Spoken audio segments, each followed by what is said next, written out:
ಓ ಆತ್ಮಸ್ವರೂಪರೇ, ನೀವೆಲ್ಲರೂ ಆಲಿಸಿರಿ. ನಮ್ಮ ಈ ಸೃಷ್ಟಿಯಲ್ಲಿ ಕರ್ಮವು ಕಾಗದವನ್ನು ಅಥವಾ ಪುಸ್ತಕವನ್ನು ಕೇಳುವುದಿಲ್ಲ. ಆದರೂ ನಿಮ್ಮ ಇಡೀ ಜಗತ್ತಿನ ಸಮಸ್ತ ಲೆಕ್ಕಾಚಾರವು ಸೂಕ್ಷ್ಮವಾಗಿ ದಾಖಲಾಗಿದೆ. ನಾವು ಹೇಳುವೆವು, ಹಿಂದೆ ನೀವು ಯಾವ ಕಾರ್ಯಗಳನ್ನು ಮಾಡಿರುತ್ತೀರೋ ಅದರ ಫಲವನ್ನು ಇಂದಿನ ದಿನ ಅನುಭವಿಸುತ್ತೀರಿ, ಮತ್ತು ಇಂದು ನೀವು ಮಾಡುವ ಕಾರ್ಯಗಳ ಫಲವನ್ನು ನಂತರದ ಸಮಯದಲ್ಲಿ ಪಡೆಯುತ್ತೀರಿ ಎಂದು ಸಾಮಾನ್ಯವಾಗಿ ಜನರು ನಂಬುತ್ತಾರೆ. ಆದರೆ ಅಂತಹ ಸ್ಥಿತಿ ಎಲ್ಲ ಕರ್ಮಗಳಿಗೂ ಅನ್ವಯಿಸುವುದಿಲ್ಲ. ಹಾಗಾದರೆ ನಾವು ಈಗ ತಾನೇ ಮಾಡಿದ ಕರ್ಮದ ಫಲವು ನಮಗೆ ಅದೇ ಕ್ಷಣದಲ್ಲಿ ಏಕೆ ದೊರೆಯಬಾರದು? ಪ್ರಿಯರೇ, ಅಂತಹ ಒಂದು ವ್ಯವಸ್ಥೆ ಇದ್ದಿದ್ದರೆ ಈ ಭೂಮಿಯ ಮೇಲಿನ ಸಮಸ್ತ ಭ್ರಷ್ಟಾಚಾರವು ಮತ್ತು ಎಲ್ಲಾ ದುಷ್ಕರ್ಮಗಳು ನಾಶವಾಗಿ ಹೋಗುತ್ತಿದ್ದವು ಅಲ್ಲವೇ? ತಿಳಿದುಕೊಳ್ಳಿರಿ, ನಿಮ್ಮ ಕೆಲವು ಕಾರ್ಯಗಳಿಗೆ ತಕ್ಷಣವೇ ಫಲವು ಲಭಿಸುತ್ತದೆ ಮತ್ತು ಇನ್ನು ಕೆಲವು ಕಾರ್ಯಗಳಿಗೆ ಅವುಗಳ ಕಾಲವು ಬಂದಾಗ ಫಲವು ದೊರೆಯುತ್ತದೆ. ಈ ನಿಯಮ ಹೇಗೆ ಕಾರ್ಯನಿರ್ವಹಿಸುತ್ತದೆ ಎಂಬುದನ್ನು ನಾವು ಈಗ ಆಳವಾಗಿ ಅರ್ಥಮಾಡಿಕೊಳ್ಳೋಣ.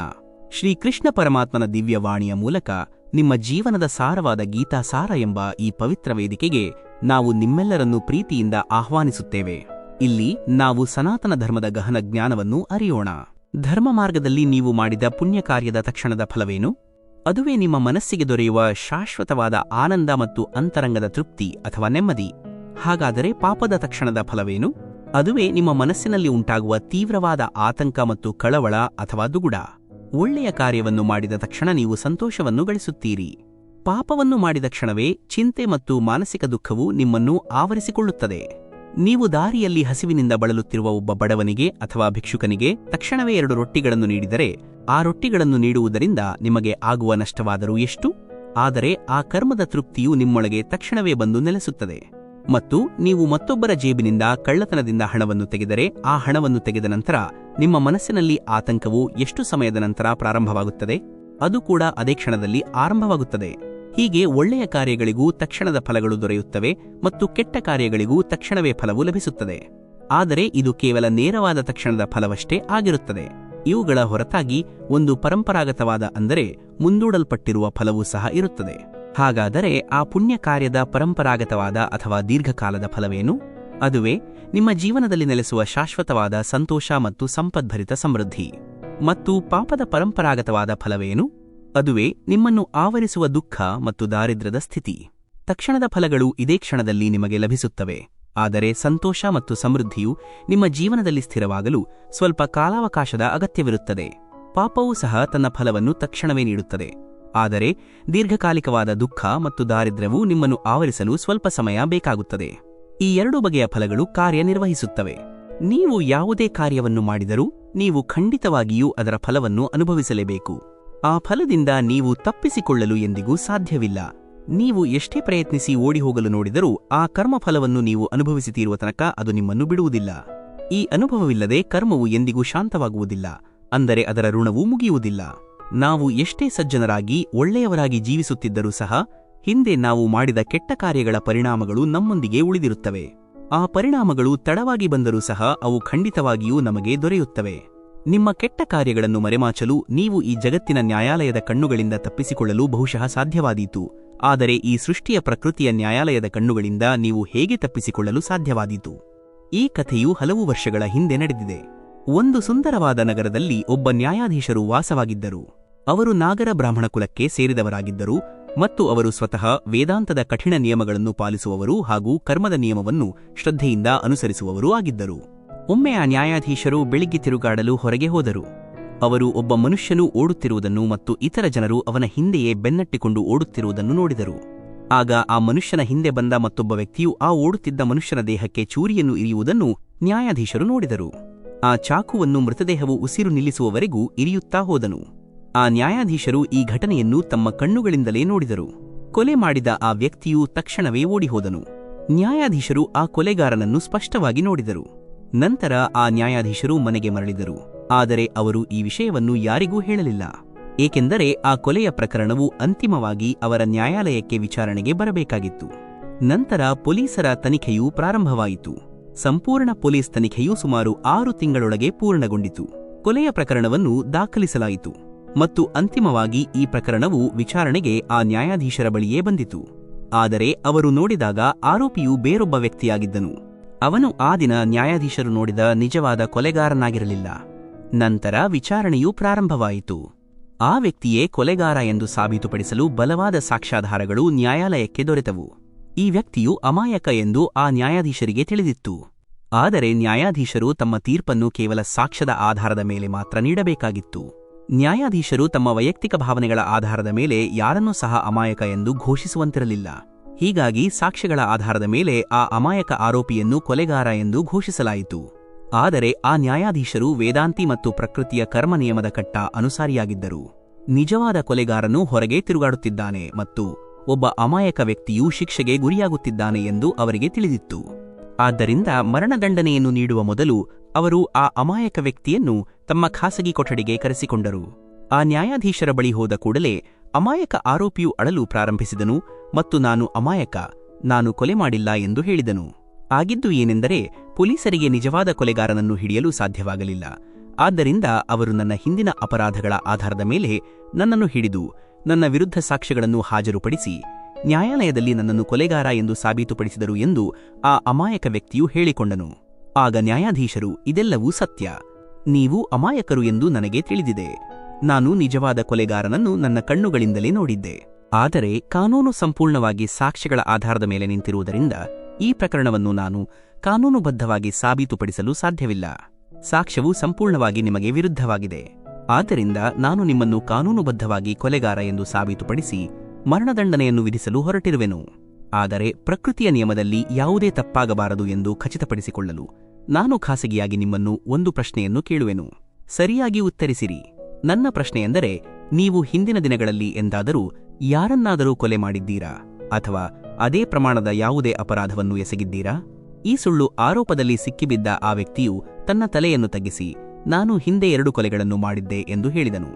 ಆದರೆ ಆ ಸಮಯದಲ್ಲಿ ನಾನು ಪೊಲೀಸರಿಗೆ ಸಾಕಷ್ಟು ಹಣವನ್ನು ನೀಡಿದ್ದೆ. ಆ ಕಾರಣಕ್ಕಾಗಿಯೇ ನನ್ನನ್ನು ಅಮಾಯಕ ಎಂದು ಸಾಬೀತುಪಡಿಸಿ ಬಿಡುಗಡೆ ಮಾಡಲಾಯಿತು. ಆದರೆ ಈ ಪ್ರಕರಣದಲ್ಲಿ ನಾನು ನಿಜವಾಗಿಯೂ ಅಮಾಯಕ. ಆದರೂ ನನಗೆ ಶಿಕ್ಷೆಯೂ ದೊರೆಯುತ್ತಿದೆ. ದೇವರ ಕರ್ಮದ ನಿಯಮದಲ್ಲಿ ಯಾವುದೇ ತಪ್ಪಿಲ್ಲ ಎಂದು ನ್ಯಾಯಾಧೀಶರು ಅರ್ಥಮಾಡಿಕೊಂಡರು. ಆ ವ್ಯಕ್ತಿಯು ಮೊದಲ 2 ಕೊಲೆಗಳನ್ನು ಮಾಡಿದ ಸಮಯದಲ್ಲಿ ಅವನ ಪುಣ್ಯ ಕಾರ್ಯಗಳ ಫಲಗಳು ಆಗಲೇ ಅವನೊಂದಿಗೆ ಇದ್ದವು. ಹಾಗಾಗಿ ಅವನ ಕ್ರಿಯಮಾನ ಕರ್ಮವು ಫಲ ನೀಡಲು ಸ್ವಲ್ಪ ಸಮಯವನ್ನು ತೆಗೆದುಕೊಂಡಿತು ಮತ್ತು ಆ ಕರ್ಮಗಳು ಸಂಗ್ರಹವಾಗುತ್ತಲೇ ಹೋದವು. ಈಗ ಆ ಪುಣ್ಯವು ಮುಗಿದಿರುವ ಕಾರಣ ಹಿಂದೆ ಮಾಡಿದ ಆ 2 ಕೊಲೆಗಳ ಫಲವಾಗಿ ಸಂಗ್ರಹವಾಗಿದ್ದ ಕರ್ಮವು ಈ ಬಾರಿ ಆ ವ್ಯಕ್ತಿಯು ಅಮಾಯಕನಾಗಿದ್ದರೂ ಸಹ ಅವನಿಗೆ ಗಲ್ಲು ಶಿಕ್ಷೆಯನ್ನು ವಿಧಿಸಿದೆ. ಪ್ರಕೃತಿಯಿಂದ ಮಾಡಲ್ಪಟ್ಟಿರುವ ಕರ್ಮದ ನಿಯಮಗಳಲ್ಲಿ ಯಾವುದೇ ದೋಷವಿಲ್ಲ. ನೀವು ಯಾವ ಕಾರ್ಯವನ್ನು ಮಾಡುತ್ತೀರೋ ಅದರ ಫಲವನ್ನು ನೀವು ಖಂಡಿತವಾಗಿಯೂ ಪಡೆಯುತ್ತೀರಿ. ಕರ್ಮದ ನಿಯಮದಲ್ಲಿ ಯಾವುದೇ ವಕೀಲರ ವಾದವಾಗಲಿ ಅಥವಾ ಯಾರದೇ ಶಿಫಾರಸಾಗಲಿ ಉಪಯುಕ್ತವಾಗುವುದಿಲ್ಲ. ನಮ್ಮ ಪುಣ್ಯ ಕಾರ್ಯಗಳ ಫಲಗಳು ನಮ್ಮೊಂದಿಗಿರುವವರೆಗೂ ಎಲ್ಲವೂ ಸರಿಯಾಗಿರುತ್ತದೆ. ಆದರೆ ತಪ್ಪು ಅಥವಾ ಕೆಟ್ಟ ಕಾರ್ಯಗಳನ್ನು ಮಾಡುವವರಿಗೆ ಕಾಲ ಬಂದಾಗ ಶಿಕ್ಷೆ ಆಗಲೇ ಆಗುತ್ತದೆ. ಆದರೆ ನಮ್ಮ ಫಲಿತಾಂಶಗಳನ್ನು ನಾವೇ ನೀಡುತ್ತೇವೆ. ಆದ್ದರಿಂದ ಯಾವುದೇ ಕೆಲಸವನ್ನು ಮಾಡುವ ಮೊದಲು ನಾವು ಯೋಚಿಸಬೇಕು. ಕೆಲಸವಾದ ನಂತರ ಅದರ ಫಲಿತಾಂಶಗಳಿಂದ ಓಡಿಹೋಗುವುದು ನಿಷ್ಪ್ರಯೋಜಕ. ನಾವು ಯಾವ ಕೆಲಸವನ್ನು ಮಾಡುತ್ತೇವೆಯೋ ಅದರ ಪರಿಣಾಮಗಳನ್ನು ಎದುರಿಸಲು ನಾವು ಸಿದ್ಧರಾಗಿರಬೇಕು. ನಗುತ್ತಾ ಮಾಡಿದ ಅನೇಕ ಕಾರ್ಯಗಳಿರುತ್ತವೆ, ಆದರೆ ಅವುಗಳ ಪರಿಣಾಮಗಳನ್ನು ಅಳುತ್ತಾ ಅನುಭವಿಸಬೇಕಾಗುತ್ತದೆ. ಸಹಾಯವಿಲ್ಲದ ಒಬ್ಬ ಅಸಹಾಯಕ ಸ್ತ್ರೀಯ ಎದುರು ದುರ್ಯೋಧನನು ತನ್ನ ಆಯುಧವನ್ನು ಝಳಪಿಸಿದಾಗ ಅವನ ತೊಡೆಯು ಭಗ್ನವಾಯಿತು. ದುಶ್ಯಾಸನನು ಆ ಸ್ತ್ರೀಯ ಎದೆಯನ್ನು ಇರಿದಾಗ ಅವನ ಎದೆಯು ಸೀಳಲ್ಪಟ್ಟಿತು. ಅಸಹಾಯಕ ಸ್ತ್ರೀಯ ಅವಮಾನವನ್ನು ಮರಾಠೀಕರ್ಣನು ಬೆಂಬಲಿಸಿದರೆ ಆಗ ಶ್ರೀಕೃಷ್ಣನು ಭೀಷ್ಮನು ಪ್ರತಿಜ್ಞೆಯಲ್ಲಿ ಬಂಧಿತನಾಗಿ ಒಬ್ಬ ಬಂಧಿತ ಮಹಿಳೆಯ ಅವಮಾನವನ್ನು ನೋಡಿ ಸಹಿಸಿಕೊಂಡ ಪಾಪವನ್ನು ಮಾಡಿದಾಗ ಅವರು ಲೆಕ್ಕವಿಲ್ಲದಷ್ಟು ಬಾಣಗಳಿಂದ ಹೊಡೆದು ತಮ್ಮ ಸಂಪೂರ್ಣ ಕುಲವು ಒಬ್ಬರ ನಂತರ ಒಬ್ಬರು ಸಾಯುವುದನ್ನು ನೋಡಿದರು. ಭಾರತದಲ್ಲಿ ಯಾವ ಹಿರಿಯರಾದರೂ ತಮ್ಮ ಮಕ್ಕಳು ತಮ್ಮ ಕಣ್ಣುಗಳ ಮುಂದೆ ಸಾಯುವುದನ್ನು ನೋಡಲು ಇಷ್ಟಪಡುವುದಿಲ್ಲ. ಅವರು ಹಾಗೆ ಬಯಸುವುದಿಲ್ಲ. ಆದರೆ ಭೀಷ್ಮರು ತಮ್ಮ ಕಣ್ಣುಗಳ ಎದುರು 4 ತಲೆಮಾರುಗಳು ನಾಶವಾಗುವುದನ್ನು ನೋಡುತ್ತಲೇ ಇದ್ದರು. ಎಲ್ಲವನ್ನೂ ನೋಡುವವರೆಗೂ ಅವರು ಮರಣ ಹೊಂದಲು ಸಾಧ್ಯವಾಗಲಿಲ್ಲ. ಇದು ಅವರ ಶಿಕ್ಷೆಯಾಗಿತ್ತು. ಧೃತರಾಷ್ಟ್ರನ ತಪ್ಪೆಂದರೆ ಅವನ ಮಗನ ಮೇಲಿನ ಮಮಕಾರ ಅಥವಾ ಅತಿಯಾದ ವ್ಯಾಮೋಹ. ಮತ್ತು ಈ ಕಾರಣದಿಂದಾಗಿ ಅವನಿಗೆ 100 ಜನ ಮಕ್ಕಳು ಮತ್ತು 100 ಆನೆಗಳ ಶವಗಳನ್ನು ಹೆಗಲ ಮೇಲೆ ಹೊರುವ ಶಿಕ್ಷೆಯು ದೊರೆಯಿತು. ಸಮಾನ ಬಲವುಳ್ಳ ಧೃತರಾಷ್ಟ್ರನು ಅಳುವುದನ್ನು ಹೊರತುಪಡಿಸಿ ಬೇರೇನೂ ಮಾಡಲು ಸಾಧ್ಯವಾಗಲಿಲ್ಲ. ಕೇವಲ ಕೌರವ ಗುಂಪಿಗೆ ಮಾತ್ರವಲ್ಲ, ಪಾಂಡವರಿಗೂ ಸಹ ಶಿಕ್ಷೆಯು ದೊರೆಯಿತು. ದ್ರೌಪದಿಯು ಅರ್ಜುನನ ಕುತ್ತಿಗೆಗೆ ಹಾರವನ್ನು ಹಾಕಿದ್ದಳು. ಆದ್ದರಿಂದ ಆಕೆಯನ್ನು ರಕ್ಷಿಸುವ ಜವಾಬ್ದಾರಿಯು ಹೆಚ್ಚಾಗಿ ಅರ್ಜುನನ ಮೇಲಿತ್ತು. ಅರ್ಜುನನು ತನ್ನ ಅವಮಾನವನ್ನು ಮೌನವಾಗಿ ಒಪ್ಪಿಕೊಂಡರೆ ಅವನು ಸಹ ಕಠಿಣವಾದ ಶಿಕ್ಷೆಯನ್ನು ಪಡೆದನು. ಅರ್ಜುನನು ತನ್ನ ಅಜ್ಜ ಭೀಷ್ಮರನ್ನು ಹೆಚ್ಚು ಪ್ರೀತಿಸುತ್ತಿದ್ದನು. ಹಾಗಾಗಿ ಕೃಷ್ಣನು ತನ್ನ ಅಜ್ಜನಿಗೆ ಕ್ರೂರ ಮರಣವನ್ನು ಅರ್ಜುನನ ಕೈಗಳಿಂದಲೇ ನೀಡಿಸಿದನು. ಅರ್ಜುನನು ಅಳುತ್ತಲೇ ಬಾಣಗಳನ್ನು ಹಾರಿಸುತ್ತಾ ಹೋದನು. ತನ್ನ ಪೋಷಕರ ಸಮಾನರಾದ ಬಂಧುಗಳನ್ನು ತನ್ನ ಕೈಯಾರೆ ಕೊಲ್ಲುವುದು ಎಂದರೆ ಹೇಗನಿಸುತ್ತದೆ? ಅರ್ಜುನನು ಈ ಅಪರಾಧ ಪ್ರಜ್ಞೆಯಿಂದ ಎಂದಾದರೂ ಮುಕ್ತನಾಗಿರುತ್ತಿದ್ದನೇ ಅಥವಾ ಇಲ್ಲವೇ? ಅವನು ತನ್ನ ಜೀವನದುದ್ದಕ್ಕೂ ನೋವಿನಲ್ಲೇ ಇರುತ್ತಿದ್ದನು. ಇದು ಅವನಿಗೆ ದೊರೆತ ಶಿಕ್ಷೆ. ತನ್ನ ಹೆಂಡತಿಯನ್ನು ಪಣಕ್ಕಿಟ್ಟಿದ್ದ ಯುಧಿಷ್ಠಿರನಿಗೂ ಸಹ ಶಿಕ್ಷೆಯಾಯಿತು. ಅತ್ಯಂತ ಕಷ್ಟಕರ ಪರಿಸ್ಥಿತಿಗಳಲ್ಲಿಯೂ ಸತ್ಯ ಮತ್ತು ಧರ್ಮದ ಮಾರ್ಗವನ್ನು ಎಂದಿಗೂ ಬಿಡದ ಯುಧಿಷ್ಠಿರನು ಯುದ್ಧಭೂಮಿಯಲ್ಲಿ ಸುಳ್ಳು ಹೇಳಿದನು ಮತ್ತು ಆ ಸುಳ್ಳಿನ ಕಾರಣದಿಂದಾಗಿ ಅವನ ಗುರುವಿನ ಕೊಲೆಯಾಯಿತು. ಈ ಒಂದು ಸುಳ್ಳು ಅವನ ಎಲ್ಲಾ ಸತ್ಯಗಳಿಗಿಂತಲೂ ಭಾರವಾಯಿತು. ಧರ್ಮರಾಜನಿಗೆ ಇದಕ್ಕಿಂತ ದೊಡ್ಡ ಶಿಕ್ಷೆ ಏನಿರಲು ಸಾಧ್ಯ? ಬಲರಾಮನೇ ಸ್ವತಃ ದುರ್ಯೋಧನನಿಗೆ ಗದಾಯುದ್ಧವನ್ನು ಕಲಿಸಿದ್ದನು. ಒಬ್ಬ ಅಧರ್ಮಿಯಾದವನಿಗೆ ಗದಾಯುದ್ಧವನ್ನು ಕಲಿಸಿದ್ದಕ್ಕೂ ಸಹ ಒಂದು ಶಿಕ್ಷೆಯಿತ್ತು. ಅವನು ತನ್ನ ಪ್ರೀತಿಯ ದುರ್ಯೋಧನನು ತನ್ನ ಕಣ್ಣುಗಳ ಎದುರು ಹತನಾಗುವುದನ್ನು ಕಂಡನು ಮತ್ತು ತಾನು ಬಯಸಿದ್ದರೂ ಸಹ ಏನನ್ನೂ ಮಾಡಲು ಸಾಧ್ಯವಾಗಲಿಲ್ಲ. ಆ ಯುಗದಲ್ಲಿ ಒಬ್ಬರೇ ಎಲ್ಲರಿಗೂ ಶಿಕ್ಷೆ ನೀಡಬಲ್ಲ ಇಬ್ಬರು ವೀರರಿದ್ದರು. ಅವರು ಕೃಷ್ಣ ಮತ್ತು ಮಹಾತ್ಮ ಬರ್ಬರೀಕ. ಆದರೆ ಕೃಷ್ಣನು ಅಂತಹ ದುಷ್ಕೃತ್ಯಗಳ ವಿರುದ್ಧ ಶಸ್ತ್ರಾಸ್ತ್ರಗಳನ್ನು ಎತ್ತಲು ನಿರಾಕರಿಸಿದನು ಮತ್ತು ಬರ್ಬರೀಕನನ್ನು ಯುದ್ಧಕ್ಕೆ ಪ್ರವೇಶಿಸದಂತೆ ತಡೆಯಲಾಯಿತು. ಜನರು ಬರ್ಬರೀಕನನ್ನು ಏಕೆ ಕೊಲ್ಲಲಾಯಿತು ಎಂದು ಪ್ರಶ್ನಿಸುತ್ತಾರೆ. ಒಂದು ವೇಳೆ ಬರ್ಬರೀಕನು ಹತನಾಗದೇ ಇದ್ದಿದ್ದರೆ ದ್ರೌಪದಿಯ ಅಪರಾಧಿಗಳಿಗೆ ತಕ್ಕ ಶಿಕ್ಷೆಯೂ ಸಿಗುತ್ತಿರಲಿಲ್ಲ. ಕೃಷ್ಣನು ಗೆಲುವು ಮತ್ತು ಸೋಲನ್ನು ನಿರ್ಧರಿಸಲು ಯುದ್ಧಭೂಮಿಗೆ ಪ್ರವೇಶಿಸಿರಲಿಲ್ಲ. ಕರ್ಣನು ಕುರುಕ್ಷೇತ್ರಕ್ಕೆ ಬಂದಿದ್ದೇ ಕೇವಲ ಅಪರಾಧಿಗಳಿಗೆ ಶಿಕ್ಷೆ ನೀಡಲು. ಕೆಲವು ಜನರು ಕರ್ಣನನ್ನು ಬಹಳವಾಗಿ ವೈಭವೀಕರಿಸಿದ್ದಾರೆ. ಆದರೆ ಆಲಿಸಿರಿ, ಕರ್ಣನು ಎಷ್ಟೇ ಮಹಾವೀರನಾಗಿದ್ದರೂ, ಅವನು ಎಷ್ಟೇ ಮಹಾದಾನಿಯಾಗಿದ್ದರೂ ಸಹ ಒಬ್ಬ ಸ್ತ್ರೀಯ ಬಟ್ಟೆ ಕದಿಯಲು ಸಹಾಯ ಮಾಡಿದ ಆ ಪಾಪವು ಅಷ್ಟೊಂದು ದೊಡ್ಡದಾಗಿದೆ. ಆ ಪಾಪವು ಅಷ್ಟೊಂದು ದೊಡ್ಡದಾಗಿದೆ ಎಂದರೆ ಅವನ ಎಲ್ಲಾ ಪುಣ್ಯಗಳು ಅದರ ಮುಂದೆ ಚಿಕ್ಕದಾಗಿ ಕಾಣುತ್ತವೆ. ಸ್ತ್ರೀ ಎಂದರೆ ಪಣಕ್ಕಿಡಬಹುದಾದ ವಸ್ತುವಲ್ಲ. ಕೃಷ್ಣನ ಯುಗದಲ್ಲಿ ಇಬ್ಬರು ಮಹಿಳೆಯರನ್ನು ಅವರ ಕೂದಲಿನಿಂದ ಎಳೆಯಲಾಗಿತ್ತು. ದೇವಕಿಯ ಕೂದಲನ್ನು ಕಂಸನು ಹಿಡಿದಿದ್ದರೆ ದ್ರೌಪದಿಯ ಕೂದಲನ್ನು ದುಶ್ಯಾಸನನು ಹಿಡಿದಿದ್ದನು. ಆ ಇಬ್ಬರನ್ನೂ ಸಹ ಸ್ವತಃ ಶ್ರೀಕೃಷ್ಣನೇ ದಂಡಿಸಿದನು. ಒಬ್ಬ ಸ್ತ್ರೀಯ ಗೌರವಕ್ಕೆ ಆದ ಅವಮಾನದ ಶಿಕ್ಷೆಯು ಆ ಅಪರಾಧಿಯು ಎಷ್ಟೇ ಶಕ್ತಿಶಾಲಿಯಾಗಿರಲಿ, ಆ ಅಪರಾಧಿಯ ಸಂಪೂರ್ಣ ವಿನಾಶದಿಂದ ಮಾತ್ರ ಪೂರೈಸಲ್ಪಡುತ್ತದೆ. ಆ ವ್ಯಕ್ತಿಯು ಕಲಿಯುಗದಲ್ಲಿ ಇರಲಿ ಅಥವಾ ಸತ್ಯಯುಗದಲ್ಲಿ ಇರಲಿ, ಅವನು ತನ್ನ ಕರ್ಮಗಳ ಲೆಕ್ಕಾಚಾರವನ್ನು ನೀಡಲೇಬೇಕು. ಜಗತ್ತಿನಲ್ಲಿ ತಾನು ಮಾಡಿದ ಕರ್ಮಗಳ ಪ್ರಕಾರ ಅವನು ತನ್ನ ಕಾರ್ಯಗಳ ಪರಿಣಾಮಗಳನ್ನು ಅನುಭವಿಸಲೇಬೇಕು. ಇದು ಈ ಜಗತ್ತಿನ ನಿಯಮ. ಒಬ್ಬ ರಾಜನಿದ್ದನು. ಅವನು ಬಹಳ ಧರ್ಮಿಷ್ಠನೂ ಮತ್ತು ದೇವರ ಭಕ್ತನೂ ಆಗಿದ್ದನು. ಅವನು ಠಾಕೂರ್ಜಿಯವರ ದೇವಾಲಯವನ್ನು ನಿರ್ಮಿಸಿ ಒಬ್ಬ ಬ್ರಾಹ್ಮಣನನ್ನು ಅದರ ಅರ್ಚಕನನ್ನಾಗಿ ನೇಮಕ ಮಾಡಿದನು. ಆ ಬ್ರಾಹ್ಮಣನು ಬಹಳ ಸದ್ಗುಣ, ಧಾರ್ಮಿಕ ಮತ್ತು ಸಂತುಷ್ಟ ವ್ಯಕ್ತಿಯಾಗಿದ್ದನು. ಅವನು ರಾಜನಿಗೆ ಎಂದಿಗೂ ಯಾವುದೇ ವಿನಂತಿಯನ್ನೂ ಮಾಡಲಿಲ್ಲ ಮತ್ತು ರಾಜನು ಸಹ ಅವನ ಈ ಸ್ವಭಾವದಿಂದ ಬಹಳ ಸಂತೋಷಗೊಂಡಿದ್ದನು. ಅವನು ರಾಜನ ದೇವಾಲಯದಲ್ಲಿ 20 ವರ್ಷಗಳ ಕಾಲ ಪೂಜೆ ಮಾಡಿದನು. ಅವನು ರಾಜನ ಬಳಿ ಎಂದಿಗೂ ಯಾವುದೇ ರೀತಿಯ ಪ್ರಶ್ನೆಯನ್ನು ಕೇಳಿರಲಿಲ್ಲ. ರಾಜನಿಗೆ ಒಬ್ಬ ಮಗನು ಜನಿಸಿದನು. ರಾಜನು ಅವನಿಗೆ ಶಿಕ್ಷಣವನ್ನು ನೀಡಿ ವಿದ್ವಾಂಸನನ್ನಾಗಿ ಮಾಡಿದನು ಮತ್ತು ಅವನು ಬೆಳೆದ ನಂತರ ಅವನಿಗೆ ಒಬ್ಬ ಸುಂದರ ರಾಜಕುಮಾರಿಯೊಂದಿಗೆ ವಿವಾಹವನ್ನು ಮಾಡಿದನು.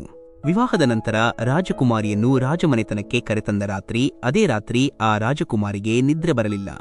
ಅವಳು ತನ್ನ ಗಂಡನ ಹಾಸಿಗೆಯ ಬಳಿ ಬಂದಾಗ ವಜ್ರಗಳು ಮತ್ತು ರತ್ನಗಳಿಂದ ತುಂಬಿದ ಹಿಡಿಕೆಯೊಂದಿಗೆ ಒಂದು ಕತ್ತಿಯು ಅಲ್ಲಿ ಇರುವುದನ್ನು ಅವಳು ನೋಡಿದಳು. ಆ ರಾಜಕುಮಾರಿಯು ಅದನ್ನು ನೋಡಲು ಅದರ ಒರೆಯನ್ನು ತೆಗೆದಳು. ಕತ್ತಿಯು ತೀಕ್ಷ್ಣವಾದ ಅಂಚು ಮತ್ತು ಮಿಂಚಿನಂತೆ ಹೊಳೆಯುತ್ತಿರುವುದನ್ನು ನೋಡಿದ ಆಕೆಗೆ ಭಯವಾಯಿತು.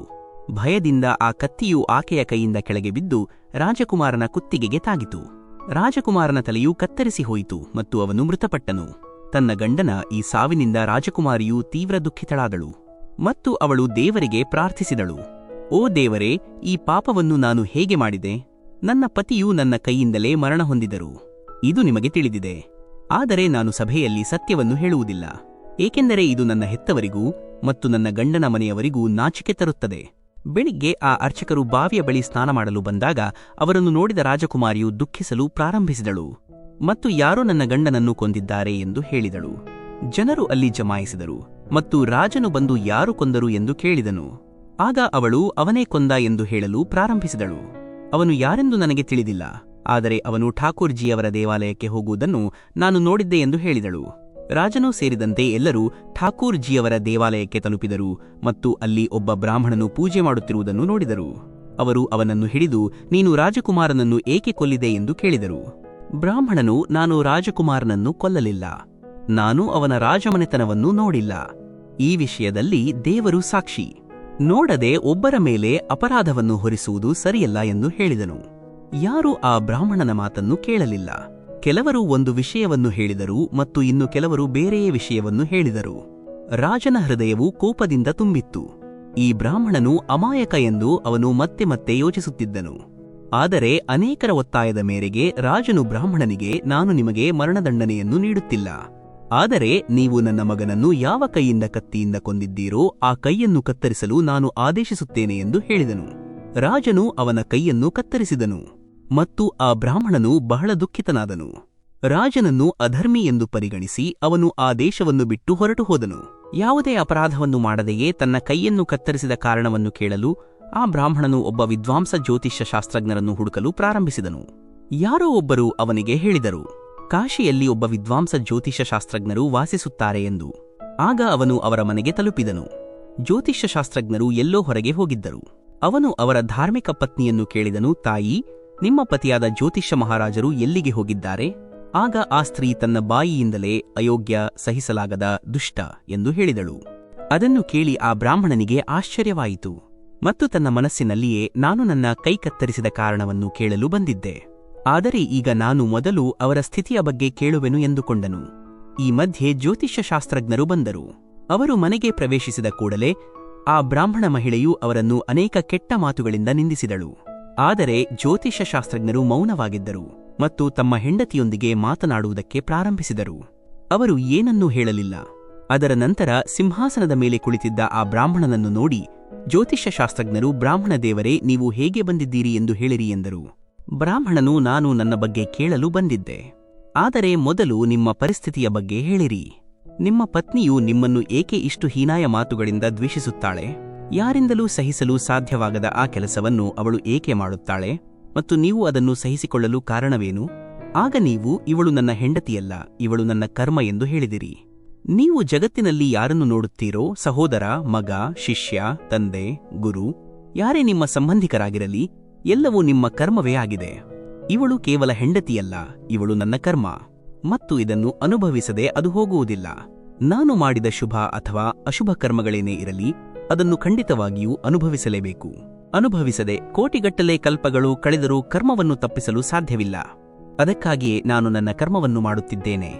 ನಾನು ಅದನ್ನು ಸಂತೋಷದಿಂದ ಅನುಭವಿಸುತ್ತಿದ್ದೇನೆ ಮತ್ತು ನನ್ನ ಹೆಂಡತಿಯನ್ನು ನಾನು ಗದರಿಸುತ್ತಲೂ ಇಲ್ಲ, ಏಕೆಂದರೆ ಭವಿಷ್ಯದಲ್ಲಿ ಅವಳು ಈ ಕರ್ಮದ ಪರಿಣಾಮಗಳನ್ನು ಅನುಭವಿಸಬಾರದು.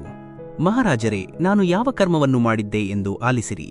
ನನ್ನ ಹಿಂದಿನ ಜನ್ಮದಲ್ಲಿ ನಾನು ಒಂದು ಕಾಗೆಯಾಗಿದ್ದೆ ಮತ್ತು ನನ್ನ ಹೆಂಡತಿಯು ಒಂದು ಮೇಕೆಯಾಗಿದ್ದಳು. ಅದರ ಬೆನ್ನಿನ ಮೇಲೆ ಒಂದು ಹುಣ್ಣಾಗಿತ್ತು.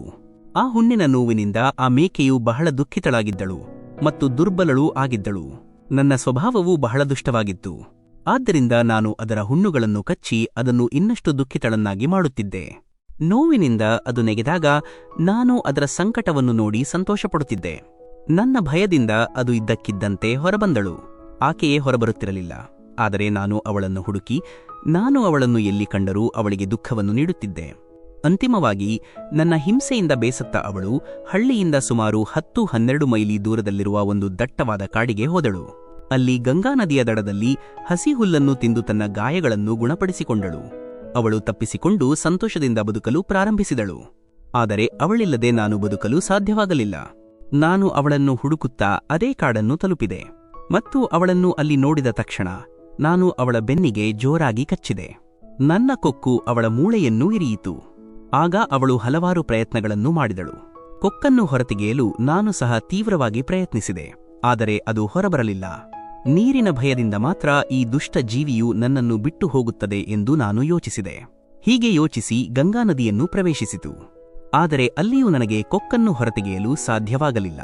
ಕೊನೆಯಲ್ಲಿ ಅದು ದೊಡ್ಡದಾಗಿ ಹೊರಬಂದಿತು. ಗಂಗಾ ನದಿಯ ಬಲವಾದ ಪ್ರವಾಹದಿಂದಾಗಿ ನಾವಿಬ್ಬರೂ ಕೊಚ್ಚಿಹೋದೆವು ಮತ್ತು ಮಧ್ಯದಲ್ಲೇ ಮೃತಪಟ್ಟೆವು.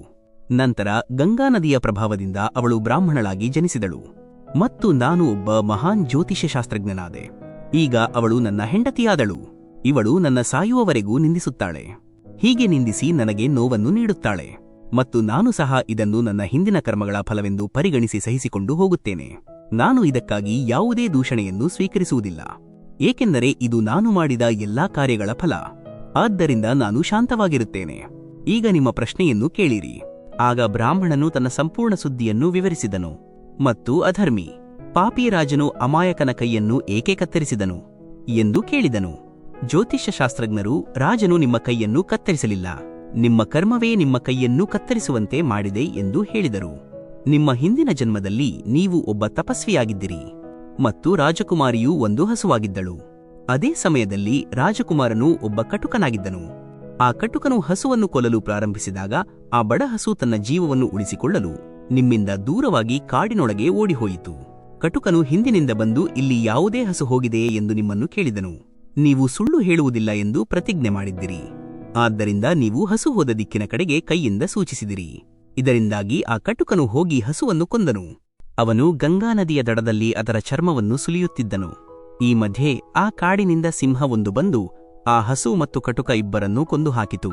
ತಿಂದ ನಂತರ ಅವುಗಳ ಮೂಳೆಗಳನ್ನು ಗಂಗಾ ನದಿಯ ದಡದಲ್ಲಿ ಚೆಲ್ಲಿತು.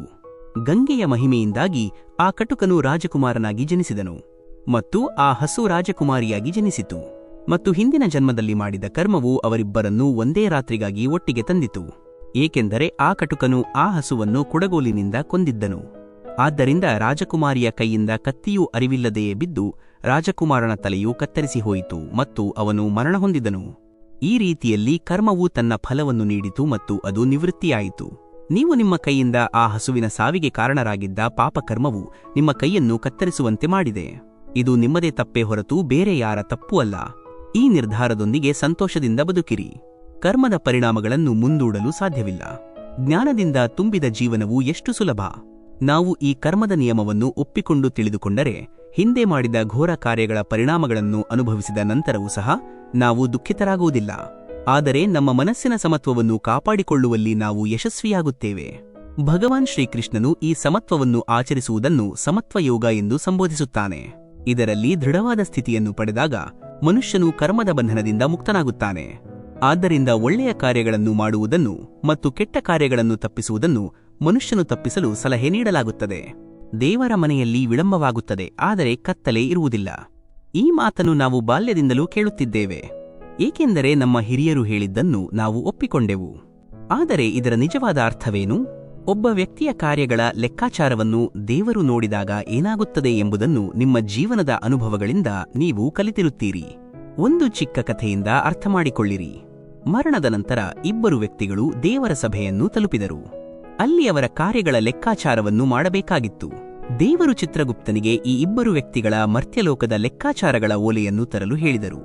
ಆ ಇಬ್ಬರು ವ್ಯಕ್ತಿಗಳ ಲೆಕ್ಕಾಚಾರಗಳ ಪ್ರಕಾರ ತಂದ ಓಲೆಯನ್ನು ನೋಡಿದ ನಂತರ ಈಗಿರುವ ಅಪ್ರಾಮಾಣಿಕ ವ್ಯಕ್ತಿಯು ಮೊದಲು ಬಹಳ ಪ್ರಾಮಾಣಿಕನಾಗಿದ್ದನು ಎಂಬುದು ಸ್ಪಷ್ಟವಾಯಿತು.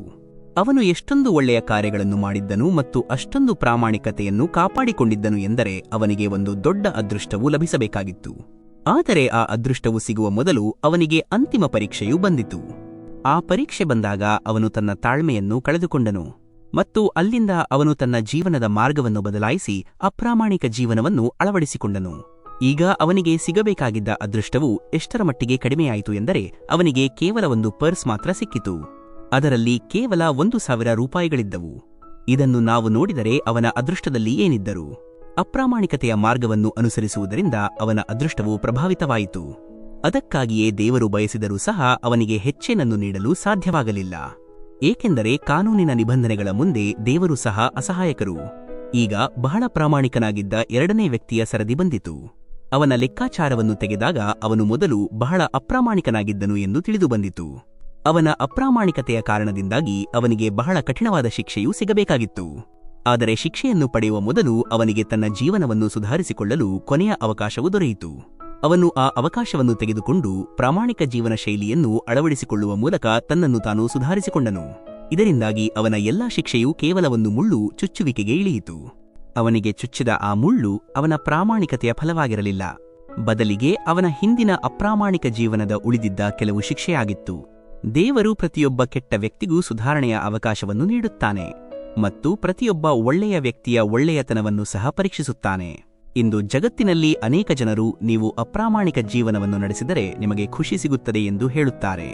ಆದರೆ ಈ ಖುಷಿಯು ಅಲ್ಪಾವಧಿಯದ್ದಾಗಿರುತ್ತದೆ, ಏಕೆಂದರೆ ಒಳ್ಳೆಯ ಕಾರ್ಯಗಳ ಫಲಗಳು ಕಡಿಮೆಯಾದ ಕೂಡಲೇ ಅದರ ನಂತರ ನೀವು ಅನುಭವಿಸಬೇಕಾದ ನೋವು ಅತ್ಯಂತ ಕಷ್ಟಕರವಾಗಿರುತ್ತದೆ. ಒಬ್ಬ ವ್ಯಕ್ತಿಯ ಕಾರ್ಯಗಳ ಫಲಗಳನ್ನು ಯಾವಾಗ ಮತ್ತು ಹೇಗೆ ಅನುಭವಿಸಬೇಕು ಎಂಬುದನ್ನು ದೇವರ ಶಕ್ತಿಗಳು ನಿಷ್ಪಕ್ಷಪಾತವಾಗಿ ನಿರ್ಧರಿಸುತ್ತವೆ. ಮನುಷ್ಯನ ಮಟ್ಟಿಗೆ ಹೇಳುವುದಾದರೆ ಕಾರ್ಯವನ್ನು ಮಾಡುವುದು ಮಾತ್ರ ಅವನ ನಿಯಂತ್ರಣದಲ್ಲಿದೆ.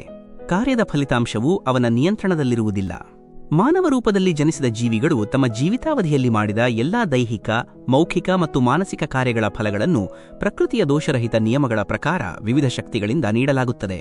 ಕೆಲವು ಕಾರ್ಯಗಳ ಫಲಿತಾಂಶಗಳು ತಕ್ಷಣವೇ ಲಭ್ಯವಾಗುತ್ತವೆ ಮತ್ತು ಕೆಲವಕ್ಕೆ ಮುಂದಿನ ಜನ್ಮಗಳಲ್ಲಿ ಪ್ರತಿಯೊಂದು ಒಳ್ಳೆಯ ಅಥವಾ ಕೆಟ್ಟ ಕಾರ್ಯದ ಫಲವನ್ನು ಅವರು ಪಡೆಯುತ್ತಾರೆ. ಕೆಟ್ಟ ಕಾರ್ಯದ ಕೆಟ್ಟ ಫಲಿತಾಂಶವು ಒಳ್ಳೆಯ ಕಾರ್ಯದ ಉತ್ತಮ ಫಲಿತಾಂಶವನ್ನು ಎಂದಿಗೂ ತಟಸ್ಥಗೊಳಿಸುವುದಿಲ್ಲ. ಮಾನವ ರೂಪವು ಮಾತ್ರ ಜೀವಿಯ ಕರ್ಮಭೂಮಿಯಾಗಿದೆ. ಮಾನವ ರೂಪವು ಭೋಗಭೂಮಿಯೂ ಆಗಿದೆ. ಆದರೆ ಇತರ ಜೀವಗಳು ಕೇವಲ ಭೋಗಭೂಮಿಯಾಗಿದೆ. ಅಲ್ಲಿ ಜೀವಿಯು ತನ್ನ ಹಿಂದಿನ ಮಾನವ ಜನ್ಮದಲ್ಲಿ ಮಾಡಿದ ಮತ್ತು ಅನುಭವಿಸಿದ ಒಳ್ಳೆಯ ಮತ್ತು ಕೆಟ್ಟ ಕಾರ್ಯಗಳ ಫಲಗಳನ್ನು ಸುಖ ಮತ್ತು ದುಃಖದ ರೂಪದಲ್ಲಿ ಅನುಭವಿಸುತ್ತಾನೆ. ಈ ಜನ್ಮಗಳಲ್ಲಿ ಜೀವಿಯು ಹೊಸ ಕಾರ್ಯಗಳನ್ನು ಸೇರಿಸುವುದಿಲ್ಲ. ಕೇವಲ ಹಿಂದಿನ ಕಾರ್ಯಗಳು ಕಡಿತಗೊಳ್ಳುತ್ತವೆ. ಜೀವಿಯು ತನ್ನ ಎಲ್ಲ ಒಳ್ಳೆಯ ಮತ್ತು ಕೆಟ್ಟ ಕಾರ್ಯಗಳ ಫಲಗಳಿಂದ ಶೂನ್ಯವಾಗುವವರೆಗೆ ಅವನು ಪ್ರತಿ ಬಾರಿಯೂ ವಿವಿಧ ಜನ್ಮಗಳಲ್ಲಿ ಬರುತ್ತಾ ಹೋಗುತ್ತಾ ಇರುತ್ತಾನೆ. ಒಬ್ಬ ಮನುಷ್ಯನು ಇತರ ಜನ್ಮಗಳಲ್ಲಿ ತನ್ನ ಕಾರ್ಯಗಳ ಫಲವನ್ನು ಅನುಭವಿಸಿದ ನಂತರ ಜನ್ಮಕ್ಕೆ ಬಂದಾಗ ಅವನ ಉಳಿದಿರುವ ಕಾರ್ಯಗಳ ಫಲಗಳು ಅವನೊಂದಿಗೆ ಹಣೆಬರಹದ ರೂಪದಲ್ಲಿ ಬರುತ್ತವೆ.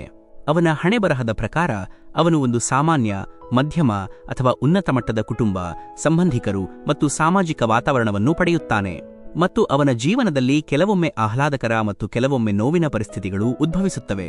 ಈ ಸಂದರ್ಭಗಳನ್ನು ತನ್ನ ಬುದ್ಧಿವಂತಿಕೆಯಿಂದ ತನಗೆ ಅನುಕೂಲಕರವಾಗಿಸಲು ಅವನು ಯಶಸ್ವಿಯಾದರೆ ಇದನ್ನು ತನ್ನ ಕಾರ್ಯಗಳ ಮೂಲಕ ತನ್ನ ಹಣೆಬರಹವನ್ನು ಬದಲಾಯಿಸುವುದು ಅಥವಾ ಸುಧಾರಿಸುವುದು ಎಂದು ಕರೆಯಲಾಗುತ್ತದೆ. ಆದರೆ ಈ ಪ್ರಕ್ರಿಯೆಯಲ್ಲಿ ಅವನು ಆಗಾಗ್ಗೆ ಅಜ್ಞಾನದ ಕಾರಣದಿಂದಾಗಿ ಮತ್ತೆ ತೊಂದರೆಗೆ ಸಿಲುಕುತ್ತಾನೆ. ಹೊಸ ಕರ್ಮಫಲಗಳನ್ನು ಸೇರಿಸುವ ಮೂಲಕ ಅವನು ಹೊಸ ಹಣೆಬರಹವನ್ನು ಅನುಭವಿಸಲು ಅರ್ಹನಾಗುತ್ತಾನೆ ಮತ್ತು ಹೀಗೆ ಅವನು ಜನ್ಮಗಳ ಚಕ್ರದಿಂದ ಹೊರಬರಲು ಸಾಧ್ಯವಾಗುವುದಿಲ್ಲ. ಈಗ ಪ್ರಶ್ನೆಯೂ ಉದ್ಭವಿಸುತ್ತದೆ, ಒಬ್ಬ ವ್ಯಕ್ತಿಯು ಕರ್ಮವನ್ನು ಮಾಡಿದಾಗ ಅವನು ಅದರ ಫಲಗಳನ್ನು ಸಹ ಅನುಭವಿಸಲೇಬೇಕು. ಹಾಗಾದರೆ ಆ ಕರ್ಮದ ಫಲವು ಹೇಗೆ ಶೂನ್ಯವಾಗಬಹುದು? ಮತ್ತು ಈ ವಿಷಯದಲ್ಲಿ ಈ ಜನ್ಮಗಳ ಚಕ್ರದಿಂದ ಒಬ್ಬರು ಹೇಗೆ ತಪ್ಪಿಸಿಕೊಳ್ಳಬಹುದು?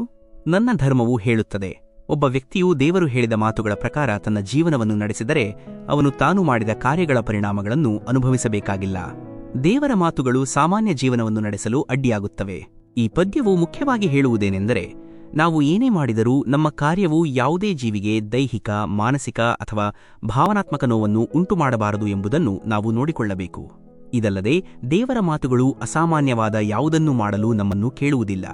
ಕಷ್ಟಕರವಾದ ಕೆಲಸಗಳನ್ನು ಮಾಡಲು ಅವು ನಮ್ಮನ್ನು ಕೇಳುವುದಿಲ್ಲ. ಅವುಗಳು ನಮ್ಮನ್ನು ಆರೋಗ್ಯಕರ ಜೀವನವನ್ನು ನಡೆಸಲು ಮಾತ್ರ ಕೇಳುತ್ತವೆ. ವಿರೂಪಗಳಿಂದ ಮುಕ್ತರಾಗಿ ನಮ್ಮ ನೈಸರ್ಗಿಕ ಅಗತ್ಯಗಳನ್ನು ಪೂರೈಸಿಕೊಂಡು ಮತ್ತು ನಮ್ಮ ಸ್ವಧರ್ಮವನ್ನು ಅನುಸರಿಸಿ, ಅಂದರೆ ನಮ್ಮ ಕುಟುಂಬ, ಸಮಾಜ ಮತ್ತು ಮಾನವೀಯತೆಯ ಕಡೆಗೆ ನಮ್ಮ ಕರ್ತವ್ಯವನ್ನು ನಿರ್ವಹಿಸಬೇಕು. ನಮ್ಮ ಈ ಪ್ರಯತ್ನಕ್ಕಾಗಿ ದೇವರು ನಮಗೆ ಅಗತ್ಯವಾದ ಜ್ಞಾನವನ್ನು ನೀಡಲು ಕೆಲವು ಮಾಧ್ಯಮಗಳನ್ನು ಮಾಡುತ್ತಾನೆ. ದೇವರಿಗೆ ನಮ್ಮಿಂದ ಏನೂ ಬೇಕಾಗಿಲ್ಲ. ನಮಗೆ ಬೇಕಾಗಿರುವುದು ಇಷ್ಟೇ, ಈ ಅಮೂಲ್ಯ ಮಾನವ ಜನ್ಮವನ್ನು ಅರ್ಥಪೂರ್ಣವಾಗಿಸುವುದು. ನಮ್ಮ ಜೀವನವನ್ನು ನಿಸ್ವಾರ್ಥವಾಗಿ ಮತ್ತು ಪಾಪಪುಣ್ಯಗಳಿಂದ ಮುಕ್ತರಾಗಿ ಬದುಕುವ ಮೂಲಕ. ರಾಮಾಯಣವು ಹಿಂದೂ ಧರ್ಮದ ಮಹಾನ್ ಧರ್ಮಗ್ರಂಥಗಳಲ್ಲಿ ಒಂದಾಗಿದೆ. ಇದನ್ನು ಕೇವಲ ಓದುವ ಅಥವಾ ಕೇಳುವ ಮೂಲಕ ಒಂದು ಅದ್ಭುತವಾದ ಶಾಂತಿಯನ್ನು ನೀಡುವ ಧರ್ಮಗ್ರಂಥಗಳಲ್ಲಿ ಇದು ಒಂದಾಗಿದೆ.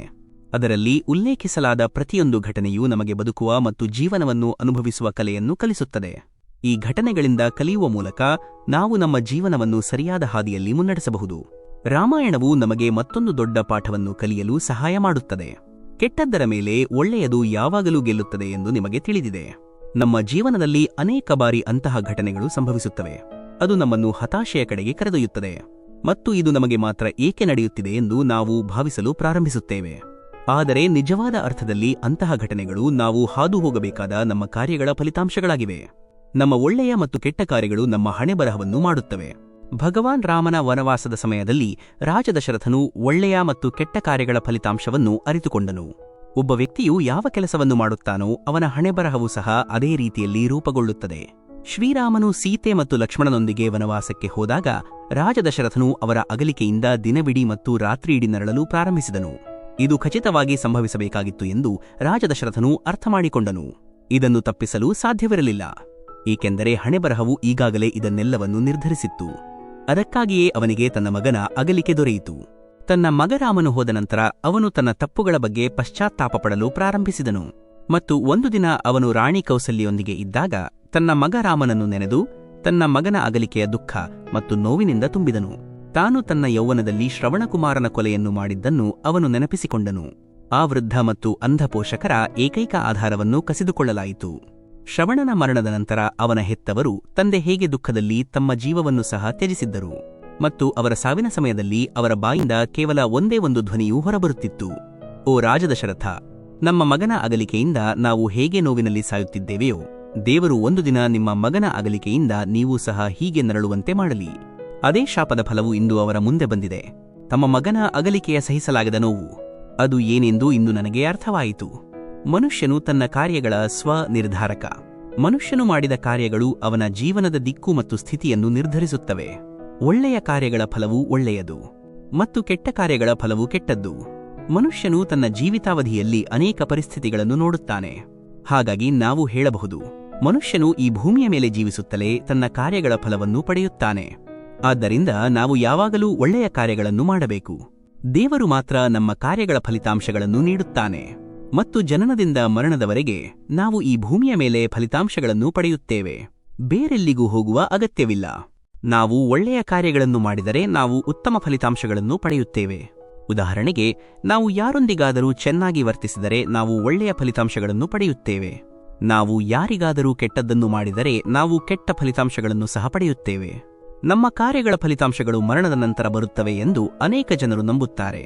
ಆದರೆ ನಾವು ದೇವರ ಬಳಿಗೆ ಹೋದಾಗ ಭಗವದ್ಗೀತೆಯಲ್ಲಿ ಹೇಳಿರುವುದೇನೆಂದರೆ, ನೀವು ನಿಮ್ಮ ಕಾರ್ಯಗಳ ಪರಿಣಾಮಗಳನ್ನು ಭೂಮಿಯ ಮೇಲೆ ಮಾತ್ರ ಅನುಭವಿಸಬೇಕು. ಅಂದರೆ ಒಬ್ಬ ವ್ಯಕ್ತಿಯು ಯಾವ ಕಾರ್ಯವನ್ನು ಮಾಡುತ್ತಾನೋ ಅವನು ಅದಕ್ಕೆ ಅನುಗುಣವಾಗಿ ಫಲಿತಾಂಶವನ್ನು ಪಡೆಯುತ್ತಾನೆ. ಒಬ್ಬ ವ್ಯಕ್ತಿಯು ಒಳ್ಳೆಯ ಕಾರ್ಯವನ್ನು ಮಾಡಿದರೆ ಅವನು ಉತ್ತಮ ಫಲಿತಾಂಶವನ್ನು ಪಡೆಯುತ್ತಾನೆ ಮತ್ತು ಯಾರಾದರೂ ಕೆಟ್ಟ ಕಾರ್ಯವನ್ನು ಮಾಡಿದರೆ ಅವನು ನರಕವನ್ನು ಪಡೆಯುತ್ತಾನೆ. ಆದ್ದರಿಂದ ಎಂದಿಗೂ ಯಾರಿಗೂ ಕೆಟ್ಟದ್ದನ್ನು ಮಾಡಬೇಡಿ. ನಾವು ಇದನ್ನು ಮಾಡಬೇಕು ಮತ್ತು ಯಾವಾಗಲೂ ಎಲ್ಲರ ಕಲ್ಯಾಣದ ಬಗ್ಗೆ ಯೋಚಿಸಬೇಕು. ದೇವರು ನಾವು ಭೂಮಿಯಲ್ಲಿ ಮಾಡಿದ ಕಾರ್ಯಗಳ ಫಲಗಳನ್ನು ನಮಗೆ ನೀಡುತ್ತಾನೆ. ಒಬ್ಬ ವ್ಯಕ್ತಿಯು ಯಾವ ಕಾರ್ಯಗಳನ್ನು ಮಾಡುತ್ತಾನೋ ದೇವರು ಅವನನ್ನು ಸ್ವರ್ಗ ಅಥವಾ ನರಕಕ್ಕೆ ಕಳುಹಿಸುತ್ತಾನೆ ಮತ್ತು ಅದಕ್ಕೆ ಅನುಗುಣವಾಗಿ ಅವನಿಗೆ ಶಿಕ್ಷೆ ನೀಡಲಾಗುತ್ತದೆ. ಒಬ್ಬ ವ್ಯಕ್ತಿಗೆ ವಿಭಿನ್ನ ಶಿಕ್ಷೆಗಳನ್ನು ನೀಡಲಾಗುತ್ತದೆ. ಒಬ್ಬ ವ್ಯಕ್ತಿಯು ಬಹಳಷ್ಟು ಒಳ್ಳೆಯ ಕಾರ್ಯಗಳನ್ನು ಮಾಡಿದರೆ ಅವನನ್ನು ವೈಕುಂಠಕ್ಕೆ ಕಳುಹಿಸಲಾಗುತ್ತದೆ. ಆದರೆ ಒಬ್ಬ ವ್ಯಕ್ತಿಯು ತಪ್ಪು ಕಾರ್ಯಗಳನ್ನು ಮಾಡಿದರೆ ಮತ್ತು ಬಹಳ ಪಾಪಿಯಾಗಿದ್ದರೆ ದೇವರು ಅವನನ್ನು ನರಕಕ್ಕೆ ಕಳುಹಿಸುತ್ತಾನೆ. ಒಬ್ಬ ಸಿದ್ಧ ಆಚಾರ್ಯರು ತಮ್ಮ ಶಿಷ್ಯರೊಂದಿಗೆ ತೀರ್ಥಯಾತ್ರೆಗೆ ಹೋಗುತ್ತಾರೆ. ಆದರೆ ಸ್ವಲ್ಪ ಸಮಯ ನಡೆದ ನಂತರ ಅವರು ತಮ್ಮ ಆಯಾಸವನ್ನು ಕಡಿಮೆ ಮಾಡಲು ದಟ್ಟವಾದ ಕಾಡಿನ ಮಧ್ಯದಲ್ಲಿ ನಿಲ್ಲುತ್ತಾರೆ. ಈ ಮಧ್ಯೆ ಆಚಾರ್ಯರಿಗೆ ಕೆಲವು ಧ್ವನಿಗಳು ಕೇಳಿಸುತ್ತವೆ. ಎಚ್ಚರಿಕೆಯಿಂದ ಕೇಳಿದ ನಂತರ ಅದು ಕೆಲವು ಜನರು ಅಳುವ ಧ್ವನಿ ಎಂದು ಆಚಾರ್ಯರು ಅರ್ಥಮಾಡಿಕೊಂಡರು. ಅವರು ಶಿಷ್ಯರಿಗೆ, ಮಕ್ಕಳೇ, ಆಲಿಸಿರಿ, ಈ ಧ್ವನಿಗಳು ಎಲ್ಲಿಂದ ಬರುತ್ತಿವೆ ಎಂದು ಕೇಳಿದರು. ಆಗ ಶಿಷ್ಯರು ಒಬ್ಬರನ್ನೊಬ್ಬರು ನೋಡಲು ಪ್ರಾರಂಭಿಸಿದರು, ಏಕೆಂದರೆ ಅವರಿಗೆ ಯಾವುದೇ ಶಬ್ದ ಕೇಳಿಸಲಿಲ್ಲ. ಆದರೂ ಗುರುಗಳ ಆದೇಶದಂತೆ ಅವರು ಸ್ವಲ್ಪ ದೂರ ಹೋದರು ಮತ್ತು ಕೇವಲ ಆಚಾರ್ಯರಿಗೆ ಒಂದು ಆಳವಾದ ಕತ್ತಲೆಯ ಮೂಲೆಯಿಂದ ಕೆಲವು ಜನರು ಅಳುವ ಶಬ್ದವು ಕೇಳಿಸಿತು. ಆಚಾರ್ಯರು ಆ ಬಾವಿಯೊಳಗೆ ನೋಡಿದಾಗ ಬಹಳ ಕೆಟ್ಟ ಸ್ಥಿತಿಯಲ್ಲಿ 5 ಜನರು ಅಳುತ್ತಿರುವುದನ್ನು ಅವರು ನೋಡಿದರು. ಆದರೆ ಶಿಷ್ಯರಿಗೆ ಯಾವುದೇ ಧ್ವನಿಯೂ ಕೇಳಿಸಲಿಲ್ಲ ಮತ್ತು ಏನೂ ಕಾಣಿಸಲಿಲ್ಲ. ಆಗ ಆಚಾರ್ಯರು ಆ 5 ಜನರನ್ನು ನೋಡಿ ನಗುತ್ತಾ, ಸಹೋದರರೇ, ನೀವು ಯಾವ ಕಾರ್ಯಗಳನ್ನು ಮಾಡಿದ್ದೀರಿ ಎಂದು ಕೇಳಿದರು. ಆಗ ಅವರೆಲ್ಲರೂ ಜೋರಾಗಿ ಅಳಲು ಪ್ರಾರಂಭಿಸಿದರು. ನಂತರ ಆಚಾರ್ಯರು ಶಿಷ್ಯರಿಗೆ, ಇಲ್ಲಿ 5 ಭೂತ ಆತ್ಮಗಳಿವೆ ಎಂದು ಹೇಳಿದರು. ಇದನ್ನು ಕೇಳಿ ಶಿಷ್ಯರು ಭಯಭೀತರಾದರು. ಆಗ ಆಚಾರ್ಯರು, ಮಕ್ಕಳೇ, ಭಯಪಡಬೇಡಿರಿ, ನೀವೆಲ್ಲರೂ ಅವರಿಗಿಂತ ಹೆಚ್ಚು ಶಕ್ತಿಶಾಲಿಗಳು, ಏಕೆಂದರೆ ನೀವೆಲ್ಲರೂ ಕಾರ್ಯಗಳಿಂದ ಮಹಾತ್ಮರಾಗಿದ್ದೀರಿ ಮತ್ತು ಇಂದು ಅವರೆಲ್ಲರೂ ತಮ್ಮ ಹಿಂದಿನ ಕಾರ್ಯಗಳಿಗಾಗಿ ನರಳುತ್ತಿದ್ದಾರೆ. ಇಂದಿನ ಸಮಯದಲ್ಲಿ ಅವರಿಗಿಂತ ದುರ್ಬಲರು ಬೇರೆ ಯಾರೂ ಇಲ್ಲ. ಆಗ ಶಿಷ್ಯನು, ಅವರು ಏನು ಮಾಡಿದ್ದಾರೆ ಎಂದು ಕೇಳಿದನು. ಆಗ ಆ ಆತ್ಮಗಳು, ತಮ್ಮ ಹಿಂದಿನ ಜನ್ಮದಲ್ಲಿ ನಾವು ಬ್ರಾಹ್ಮಣ, ಕ್ಷತ್ರಿಯ, ವೈಶ್ಯ, ಶೂದ್ರ ಮತ್ತು ಒಬ್ಬ ಬರಹಗಾರರಾಗಿದ್ದೆವು ಎಂದು ಉತ್ತರಿಸಿದರು. ಮೊದಲ ಆತ್ಮವು ಹೇಳಿತು, ನಾನು ನನ್ನ ಹಿಂದಿನ ಜೀವನದಲ್ಲಿ ಬ್ರಾಹ್ಮಣನಾಗಿದ್ದೆ ಮತ್ತು ಭಿಕ್ಷೆಗಾಗಿ ಬೇಡುತ್ತಿದ್ದೆ. ಆದರೆ ಆ ಭಿಕ್ಷೆಯನ್ನು ನಾನು ಭೋಗಗಳಿಗಾಗಿ ಖರ್ಚು ಮಾಡುತ್ತಿದ್ದೆ. ಎರಡನೆಯವನು ಹೇಳಿದನು, ನಾನು ಕ್ಷತ್ರಿಯನಾಗಿದ್ದೆ ಮತ್ತು ನನ್ನ ಶಕ್ತಿಯನ್ನು ದುರ್ಬಲರು ಮತ್ತು ಅಸಹಾಯಕ ಬಡವರ ಮೇಲೆ ದುರುಪಯೋಗಪಡಿಸುತ್ತಿದ್ದೆ. ಮೂರನೆಯವನು ಹೇಳಿದನು, ನಾನು ವ್ಯಾಪಾರಿಯಾಗಿದ್ದೆ. ನಾನು ನನ್ನ ಸ್ವಂತ ಪ್ರಯೋಜನಗಳ ಬಗ್ಗೆ ಮಾತ್ರ ಯೋಚಿಸುತ್ತಿದ್ದೆ ಮತ್ತು ಯಾವಾಗಲೂ ಕಲಬೆರಕೆ ಮಾಡಿದ ಸರಕುಗಳನ್ನು ಮಾರಾಟ ಮಾಡುತ್ತಿದ್ದೆ. ಇದರಿಂದಾಗಿ ಅನೇಕ ಜನರು ಸತ್ತರು. ನಾಲ್ಕನೆಯವನು ಹೇಳಿದನು, ನಾನು ಶೂದ್ರನಾಗಿದ್ದೆ, ಬಹಳ ಸೋಮಾರಿಯಾಗಿದ್ದೆ ಮತ್ತು ಜವಾಬ್ದಾರಿಗಳಿಂದ ದೂರ ಸರಿಯುತ್ತಿದ್ದೆ. ನಾನು ನನ್ನ ಹೆತ್ತವರನ್ನು ಹೊಡೆಯುತ್ತಿದ್ದೆ ಮತ್ತು ಹಗಲು ರಾತ್ರಿ ಮಾದಕ ವಸ್ತುಗಳನ್ನು ಸೇವಿಸುತ್ತಿದ್ದೆ. ಐದನೆಯವನು ಹೇಳಿದನು, ನಾನು ಬರಹಗಾರನಾಗಿದ್ದೆ, ಅಶ್ಲೀಲ ಕಥೆಗಳನ್ನು ಬರೆಯುತ್ತಿದ್ದೆ ಮತ್ತು ನಾನು ಸಮಾಜಕ್ಕೆ ಹಾನಿ ಮಾಡಲು ಪ್ರಯತ್ನಿಸಿದ್ದೆ. ಈ ರೀತಿಯಲ್ಲಿ ಆ ಎಲ್ಲಾ ಪಾಪಿಗಳು ತಮ್ಮ ಪಾಪಗಳಿಗಾಗಿ ನರಳುತ್ತಿದ್ದರು. ಅವರು ಆಚಾರ್ಯರಿಗೆ, ನೀವು ಗುರುಗಳಾಗಿದ್ದೀರಿ, ದಯವಿಟ್ಟು ಜಗತ್ತಿನ ಜನರಿಗೆ ವಿವರಿಸಿರಿ. ಕೆಟ್ಟದ್ದರ ಮಾರ್ಗವು ಕ್ಷಣಿಕ ಸಂತೋಷವನ್ನು ನೀಡುತ್ತದೆ, ಆದರೆ ಅದರ ಶಿಕ್ಷೆಯನ್ನು ಅನೇಕ ಜನ್ಮಗಳ ಕಾಲ ಕತ್ತಲೆಯಲ್ಲಿ ಅನುಭವಿಸಬೇಕಾಗುತ್ತದೆ. ಮನುಷ್ಯನು ಯಾವ ಜನ್ಮದಲ್ಲಿ ಇರಲಿ ಅವನು ತನ್ನ ಕಾರ್ಯಗಳ ಪರಿಣಾಮಗಳನ್ನು ಅನುಭವಿಸಲೇಬೇಕು. ದೇವರುಗಳು ಇರುವಂತೆಯೇ ಭೂತಗಳು ಇವೆ ಎಂದು ಹೇಳಲಾಗುತ್ತದೆ. ಆದರೆ ಅವರಿಗಿಂತ ದುರ್ಬಲರು ಯಾರೂ ಇಲ್ಲ. ಒಬ್ಬ ವ್ಯಕ್ತಿಯು ಎಷ್ಟೇ ಹೆಮ್ಮೆಪಟ್ಟರೂ ಹಣೆಬರಹವು ಯಾವಾಗಲೂ ಅವನ ಕಾರ್ಯಗಳ ಲೆಕ್ಕವನ್ನು ಇಡುತ್ತದೆ. ಆದ್ದರಿಂದ ಯಾವಾಗಲೂ ಸರಿಯಾದ ಮಾರ್ಗವನ್ನು ಅನುಸರಿಸಿ. ನೀವು ಒಂದು ತಪ್ಪು ಮಾಡಿದ್ದರೂ ಸಹ ಅದನ್ನು ಸರಿಪಡಿಸಿ. ಸ್ನೇಹಿತರೆ, ಪ್ರತಿಯೊಬ್ಬರಿಗೂ ಅವರ ಕಾರ್ಯಗಳ ಫಲಗಳು ದೊರೆಯುತ್ತವೆ ಎಂದು ಹಿರಿಯರು ಹೇಳುವುದನ್ನು ನೀವು ಕೇಳಿರಬೇಕು. ಈ ಜಗತ್ತಿನಲ್ಲಿ ಜನಿಸಿದ ಪ್ರತಿಯೊಬ್ಬ ಜೀವಿಯೂ ತನ್ನ ಕಾರ್ಯಗಳ ಪರಿಣಾಮಗಳನ್ನು ಅನುಭವಿಸಲೇಬೇಕು ಮತ್ತು ಅವುಗಳಿಂದ ಯಾವುದೇ ಸ್ವಾತಂತ್ರ್ಯವಿಲ್ಲ. ಒಬ್ಬ ವ್ಯಕ್ತಿಗೆ ತನ್ನ ಕಾರ್ಯಗಳ ಫಲಗಳು ಯಾವಾಗ ಸಿಗುತ್ತವೆ ಎಂಬುದು ಬೇರೆ ವಿಷಯವಾಗಿದೆ.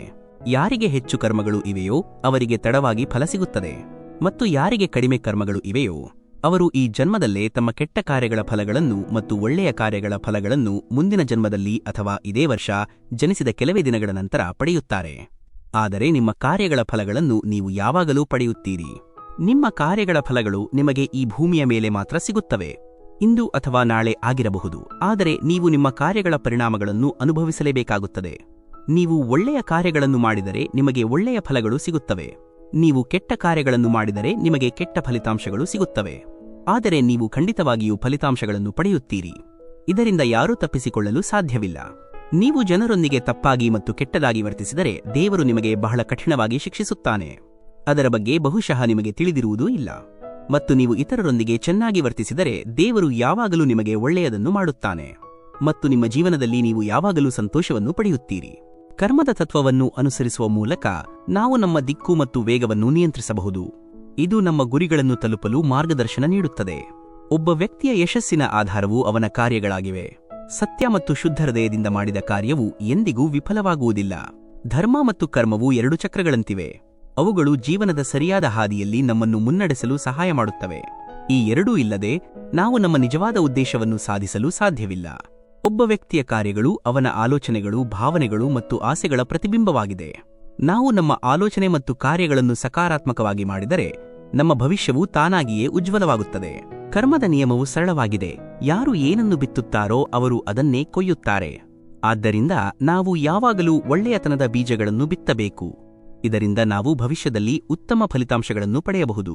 ಉತ್ತಮ ಫಲಿತಾಂಶಗಳನ್ನು ಪಡೆಯಲು ಮೊದಲು ಒಂದು ಪವಿತ್ರ ಉದ್ದೇಶವನ್ನು ಹೊಂದಿಸಬೇಕು ಮತ್ತು ನಂತರ ಅದನ್ನು ಸಾಧಿಸಲು ಉತ್ತಮ ಕಾರ್ಯಗಳನ್ನು ಮಾಡಬೇಕು. ಆಲೋಚನೆಗಳು ಉದ್ದೇಶಗಳಿಗೆ ಕಾರಣವಾಗುತ್ತವೆ. ಉದ್ದೇಶಗಳು ಕಾರ್ಯಗಳಾಗಿ ಬದಲಾಗುತ್ತವೆ. ಕಾರ್ಯಗಳು ಅಭ್ಯಾಸಗಳನ್ನು ರೂಪಿಸುತ್ತವೆ. ಅಭ್ಯಾಸಗಳು ನಮ್ಮ ಚಾರಿತ್ರ್ಯವನ್ನು ರೂಪಿಸುತ್ತವೆ ಮತ್ತು ಚಾರಿತ್ರ್ಯವು ನಮ್ಮ ಹಣೆಬರಹವನ್ನು ನಿರ್ಧರಿಸುತ್ತದೆ. ಒಳ್ಳೆಯದನ್ನು ಬಿತ್ತಿದರೆ ಒಳ್ಳೆಯದನ್ನು ಸಂಗ್ರಹಿಸಲಾಗುತ್ತದೆ. ಸಕಾರಾತ್ಮಕ ವಿಷಯಗಳನ್ನು ಸೃಷ್ಟಿಸಿದಾಗ ಆ ಒಳ್ಳೆಯದು ಹಿಂತಿರುಗುತ್ತದೆ. ನೀವು ಯಶಸ್ವಿಯಾಗಿದ್ದರೂ ಅಥವಾ ವಿಫಲರಾಗಿದ್ದರೂ ಅದೆಲ್ಲವೂ ನಿಮ್ಮ ಸ್ವಂತ ಕಾರ್ಯಗಳ ಫಲಿತಾಂಶಗಳು. ಇದನ್ನೇ ಕರ್ಮ ಎಂದು ಕರೆಯಲಾಗುತ್ತದೆ. ಪ್ರತಿಯೊಬ್ಬರೂ ಕರ್ಮದ ಫಲವನ್ನು ಅನುಭವಿಸಲೇಬೇಕು. ಅದು ಒಳ್ಳೆಯದಾಗಿರಲಿ ಅಥವಾ ಕೆಟ್ಟದ್ದಾಗಿರಲಿ, ಸಮಯವೇ ಕರ್ಮವನ್ನು ಗುರುತಿಸುತ್ತದೆ. ಜೀವನದಲ್ಲಿ ಯಶಸ್ಸನ್ನು ಸಾಧಿಸಲು ನಾವು ಯಾವಾಗಲೂ ಸಕಾರಾತ್ಮಕ ಕಾರ್ಯಗಳನ್ನು ಮಾಡಬೇಕು, ಏಕೆಂದರೆ ಕಾರ್ಯಗಳು ನಮ್ಮ ಭವಿಷ್ಯವನ್ನು ನಿರ್ಧರಿಸುತ್ತವೆ. ಒಳ್ಳೆಯ ಕಾರ್ಯಗಳನ್ನು ಮಾಡುವುದು ನಮ್ಮನ್ನು ಶ್ರೇಷ್ಠತೆಯ ಕಡೆಗೆ ಕರೆದೊಯ್ಯಲು ಪ್ರೇರೇಪಿಸುತ್ತದೆ. ನಾವು ನಮ್ಮ ಕಾರ್ಯಗಳ ಪ್ರಕಾರ ಫಲಿತಾಂಶಗಳನ್ನು ಪಡೆಯುತ್ತೇವೆ ಎಂಬುದು ಜೀವನದ ಒಂದು ಸತ್ಯ. ಆದ್ದರಿಂದ ನಾವು ಯಾವಾಗಲೂ ಉದಾತ್ತ ಮತ್ತು ಸೂಕ್ತವಾದ ಕಾರ್ಯಗಳನ್ನು ಮಾಡಲು ಪ್ರಯತ್ನಿಸಬೇಕು. ಖಂಡಿತವಾಗಿಯೂ ಇಲ್ಲಿ ಕರ್ಮದ ತತ್ವವಿದೆ. ನಾವು ಇತರರ ಕಡೆಗೆ ಏನನ್ನು ಮಾಡುತ್ತೇವೆಯೋ ಅದೇ ನಮಗೆ ಭವಿಷ್ಯದಲ್ಲಿ ಹಿಂತಿರುಗುತ್ತದೆ. ನಮ್ಮ ಕಾರ್ಯಗಳನ್ನು ಸುಧಾರಿಸುವ ಮೂಲಕ ನಾವು ನಮ್ಮ ಆತ್ಮವಿಶ್ವಾಸ ಮತ್ತು ಆತ್ಮನಿಯಂತ್ರಣವನ್ನು ಹೆಚ್ಚಿಸಬಹುದು. ಇದು ಜೀವನದಲ್ಲಿ ಯಶಸ್ಸಿನ ಕಡೆಗೆ ನಮ್ಮನ್ನು ಕೊಂಡೊಯ್ಯಲು ಸಹಾಯ ಮಾಡುತ್ತದೆ. ಒಳ್ಳೆಯ ಕಾರ್ಯಗಳನ್ನು ಮಾಡುವ ಕಡೆಗೆ ನಮ್ಮ ಭಕ್ತಿ ನಮ್ಮ ಆತ್ಮವಾಗಿದೆ. ಇದು ನಮ್ಮ ಜೀವನವನ್ನು ಪವಿತ್ರ ಮತ್ತು ಶುದ್ಧಗೊಳಿಸುತ್ತದೆ. ಇದು ಆಧ್ಯಾತ್ಮಿಕ ಸಂತೋಷ ಮತ್ತು ಶಾಂತಿಯನ್ನು ಅನುಭವಿಸಲು ನಮಗೆ ಅರ್ಹತೆ ನೀಡುತ್ತದೆ.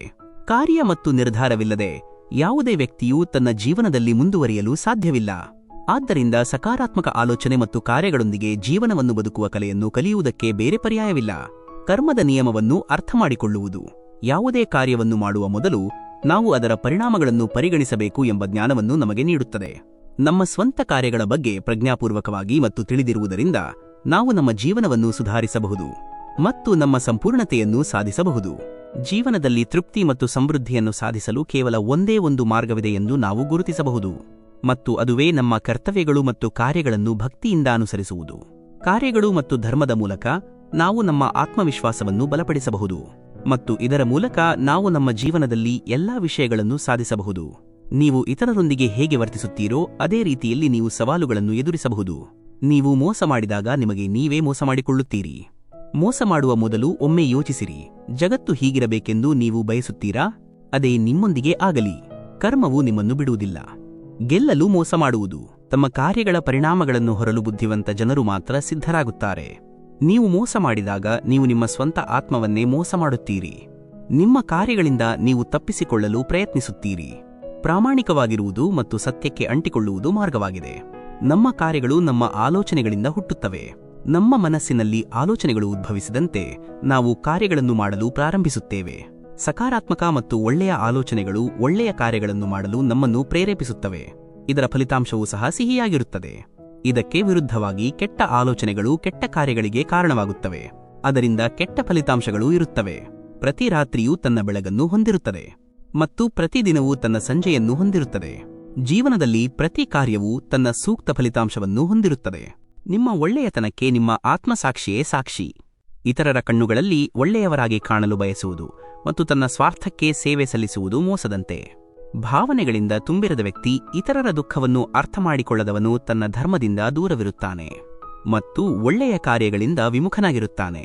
ಒಳ್ಳೆಯ ಕಾರ್ಯಗಳನ್ನು ಮಾಡುವುದರಿಂದ ಕೇವಲ ಪ್ರಯೋಜನ ಮಾತ್ರ ಸಿಗುತ್ತದೆ. ಅದನ್ನು ಮಾಡುವ ಮೊದಲು ಯಾವುದೇ ಚಿಂತೆ ಇರುವುದಿಲ್ಲ ಮತ್ತು ಮಾಡಿದ ನಂತರ ಯಾವುದೇ ವಿಷಾದವಿರುವುದಿಲ್ಲ. ಜೀವನದುದ್ದಕ್ಕೂ ಸಂತೋಷವನ್ನು ಹುಡುಕುವವರು ಮತ್ತು ತಮ್ಮ ಕಾರ್ಯಗಳನ್ನು ಮರೆತು ಬಿಡುವವರು ಇಡೀ ಜೀವನ ಅತಿಯಾದ ದುಃಖ ಮತ್ತು ನೋವಿನಲ್ಲಿ ಮುಳುಗಿರುತ್ತಾರೆ. ಬೇಗ ಅಥವಾ ತಡವಾಗಿ ಪ್ರತಿಯೊಬ್ಬರಿಗೂ ತಮ್ಮ ಕಾರ್ಯಗಳ ಫಲಗಳು ದೊರೆಯುತ್ತವೆ. ದುರ್ಬಲ ವ್ಯಕ್ತಿಯನ್ನು ಹಿಂಸಿಸಲು ಪ್ರಯತ್ನಿಸಬೇಡಿ, ಏಕೆಂದರೆ ಕಾರ್ಯಗಳು ಎಂದಿಗೂ ನಿಮಗೆ ದ್ರೋಹ ಮಾಡುವುದಿಲ್ಲ. ನೀವು ಏನನ್ನು ಬಿತ್ತುತ್ತೀರೋ ಅದನ್ನೇ ಕೊಯ್ಯುತ್ತೀರಿ. ಕಾರ್ಯಗಳೇ ಒಬ್ಬ ವ್ಯಕ್ತಿಯ ಗುರುತನ್ನು ಮಾಡುತ್ತವೆ ಮತ್ತು ಕಾರ್ಯಗಳ ಶಕ್ತಿ. ಒಳ್ಳೆಯ ಕಾರ್ಯಗಳು ಸಂತೋಷಕ್ಕೆ ಪ್ರಮುಖವಾಗಿವೆ, ಆದರೆ ಕೆಟ್ಟ ಕಾರ್ಯಗಳು ಅತಿಯಾದ ದುಃಖಗಳ ಗಣಿಯಾಗುತ್ತವೆ. ಈ ಜಗತ್ತಿನಲ್ಲಿ ಎಲ್ಲವೂ ತಾತ್ಕಾಲಿಕ. ಈ ದೇಹ, ಮನಸ್ಸು, ವ್ಯಾಮೋಹ ಮತ್ತು ಭ್ರಮೆ ಇವೆಲ್ಲವೂ ತಾತ್ಕಾಲಿಕ. ನಿಮ್ಮ ಕಾರ್ಯಗಳು ಮಾತ್ರ ನಿಜ. ಅದು ನಿಮ್ಮ ನಿಜ ಸ್ವರೂಪವನ್ನು ನಿಮಗೆ ತಿಳಿಸುತ್ತದೆ. ಕರ್ಮದ ಕಟ್ಟು ಹಗುರವಾಗಿದೆಯೇ ಅಥವಾ ಭಾರವಾಗಿದೆಯೇ, ಅದು ಎಲ್ಲವೂ ನಿಮ್ಮ ಇಚ್ಛೆಯ ಮೇಲೆ ಅವಲಂಬಿಸಿರುತ್ತದೆ.